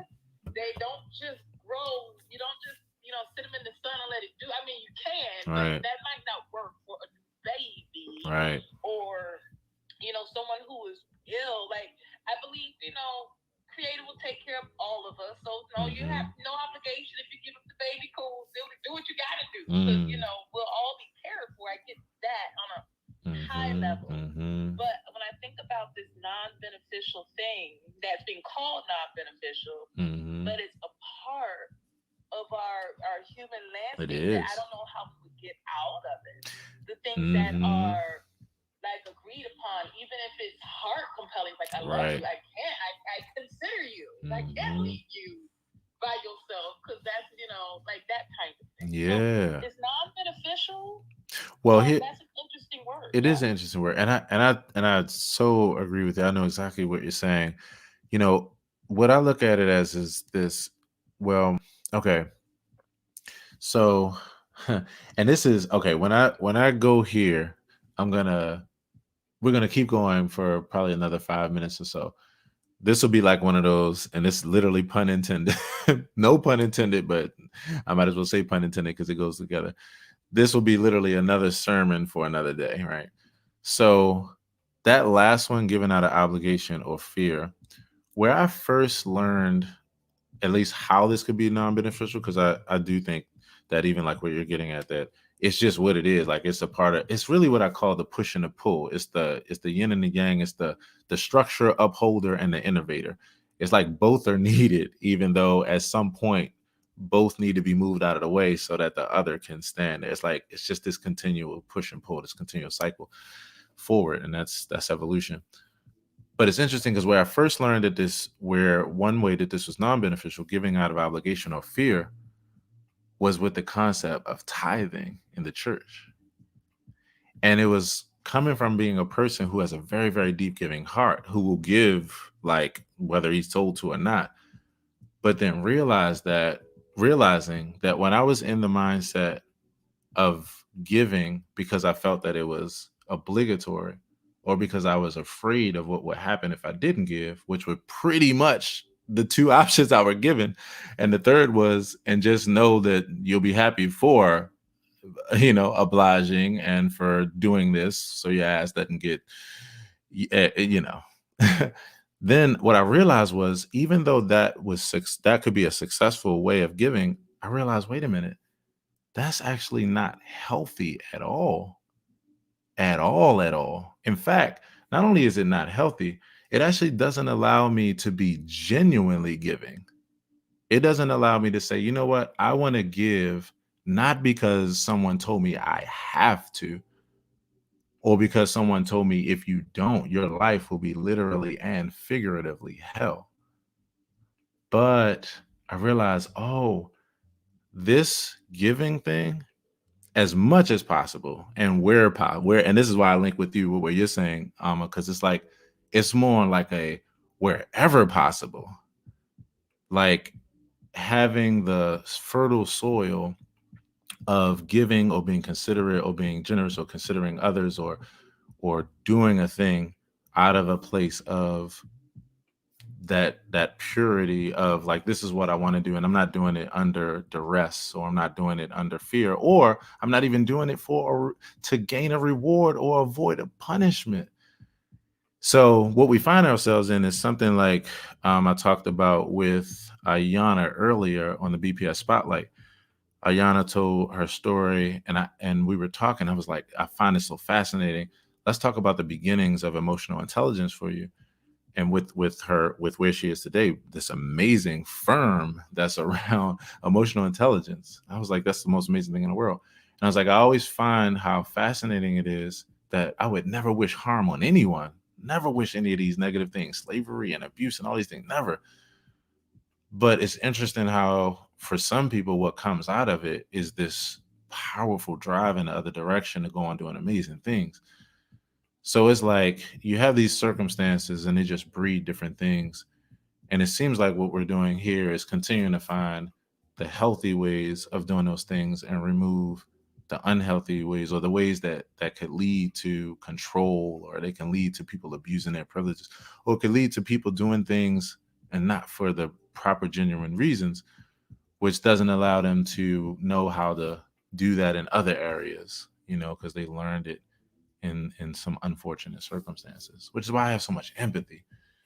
So much empathy. So yeah, that's what it brings up for me. I'm right with you. I believe that non-beneficial is an interesting word or interesting way of putting it. But it seems like it's one of those things where and I don't want to go deep here because I don't even want to have to do we all have to do a meditation after this because I done triggered everybody. but I think about hardcore and harsh circumstances, and I think about like, wow, so was that because of what came out of it? Was it beneficial or non-beneficial? Now I don't ask that question because I believe it's just all one thing, and it's just we just do the best that we can to push everything to that positive place, and yakety schmackety blah blah blah, all the good stuff, all the good stuff. The word that came up for me when you were talking about that was investment. That even though they use the word is non-beneficial, there are spaces where you make investment. Yeah. And that it's not about it being obligation as much as it is a sense of, no, this is what I do because I have an overall vision of what this will do that you might not even see that is benefiting from it. So that's what's coming up with me. That's the word that just came in, investment. I think it's called unbeneficial because it's grounded in a fundamental misunderstanding of the nature of reality and our interconnectedness. You would feel obligated only because you don't understand that your child is you, and to love your child is to love yourself, and they'll love you in return, and that's beneficial to you. So we have a society where we have things like, punishment as a necessary evil because so many of us operate with that misunderstanding of reality and without that necessary evil of obligation and acting out of fear and that sort of thing, or thinking that we don't deserve, therefore giving to someone else is somehow to deprive ourselves. All of those connect to that fundamental misunderstanding. Well, we have those necessary evils driving us to do good because of that misunderstanding. It's interesting. I thank you for that, Delia. And I really dig what you're saying. It's interesting because it almost feels like to me, this is what brings me to, like, when I say my religion is acceptance over expectation. It's almost like I group all of this in the same fishbowl, meaning, like, when you look at evolution, what is evolution when it comes to how we think, right? All it is a process of literally just being at one place, not due to our own understandings or misunderstandings, just like where we are on the journey, like where the evolution of the thought process or of the brain or of the mind or of all those things are at that place. And then you just have this, which is like us continuing to evolve by, and this is one form, in conversation and conversing about things that we now are like, we've learned about as far as human history has gone down, as cause and effect has gone down, as like all of these things. You really just see evolution, where it's just like at every stage of the game, the way that we were thinking like matches the way that we were thinking and like where the world was and where we were as a cells and species and all this kind of stuff. So it's really fascinating. But to me, what it boils down to is that's why this is so cool, because what we can do is continue to learn more about ourselves and what feels good, what makes us happy, what is truly beneficial, and what that even means, because we're redefining it every day based on new information, and the journey continues. And that's why I love these conversations and why I love this kind of chop up. I want to actually give a couple last points with this that tie into it, and then I think this will kind of tie a nice bow on this experience. So it's interesting. So they say here, of the three mindsets, it's important to monitor, right, and be honest with oneself about the source of the generosity when being generous. Matter of fact, let's change this to consideration. I'm gonna use the word consideration from now on for this. Of these three mindsets, it's important to monitor and be honest with oneself about the source of the consideration when being considerate, to make sure it's coming from a healthy as opposed to unhealthy place. And what I mean by let's think of it like just considering as opposed to considerate, because most of us think of being considerate as nice, which it is. It can come in the form of giving time, money, attention, and even extending feelings of loving kindness, patience, empathy, presence, and even making space for others' feelings, preferences, and opinions. That's what I love about this. Some other practices of this kind of giving includes thanking people more, smiling, making people feel seen, heard, or like their feelings matter, and even something simple like giving a person your undivided attention when they are sharing. Practice gentleness with yourself and reflection as opposed to guilt during times when you don't feel considerate or when you weren't considerate or aren't being considerate. Be gentle with yourself. And then practice extending that with difficult as well as easygoing people to really build your resilience and giving capacity without being taken advantage of course. Remember, you're not condoning negativity or detrimental behavior. You're activating change by setting an example and not stooping to low levels. And that's when someone is not being considerate. And that means still put them in play. I think it's here. Let's see. It's not here. It's on my compassion segment that I wrote, where I talk about, like, it doesn't mean one thing. It means all things. It means sometimes being stern and then sometimes being very gentle. Remember that two of the simplest but most impactful and effective ways to apply these things, like generosity and consideration, is to let someone be who they are as long as they aren't harming anyone. Now, of course, that's when we dive into the ocean of subjectivity. And so the truth is we can't ever get to the bottom of it. So, you know, it is just what it is. But as best as we can at each moment on the journey, we try to consider, is this person harming someone? Or are they harming themselves or others? And to be present with someone during a tough time. That's one of the deepest ways to be considerate. That's kind of even what LT was mentioning earlier. And not that it was a tough time, but the way that she was held space for and that kind of thing. You may not be able to take away another person's pain or suffering, etc., but your presence will make them feel like they are not alone. Coming back to Delia, the interconnectedness, which is invaluable and irreplaceable. Yeah, family. So that's the final thoughts about this beautiful thing, about what it means to consider, be considered, and be considerate. So as always, fam, it's good to hang out. Good to start this morning this way. I tell you, we always go through so much learning and laughing and living that I feel like I almost live a whole day just in these experiences. And I'm like, yep, it's only 10:50 in the morning. The day is just beginning. So I hope that this has been a good, thought-provoking start to your day. And always, it's just good to be here. Good to hang out with you. All the family everywhere. How y'all feeling? Everybody feeling good? All good in the hood? Feel great. Thank you. Yes. Oh, man. So good. So as we go on about our days, let's just continue with these thoughts. Let's continue to consider all that we've considered and been considerate of here. I love you, family. As always, yes. Let's open up our mics and let's all wish each other on an affirming day today. Love you, fam. And be well. Looking forward. Yes. Have a great day, everyone. Have a great day, everybody. Yes. Yes, LT.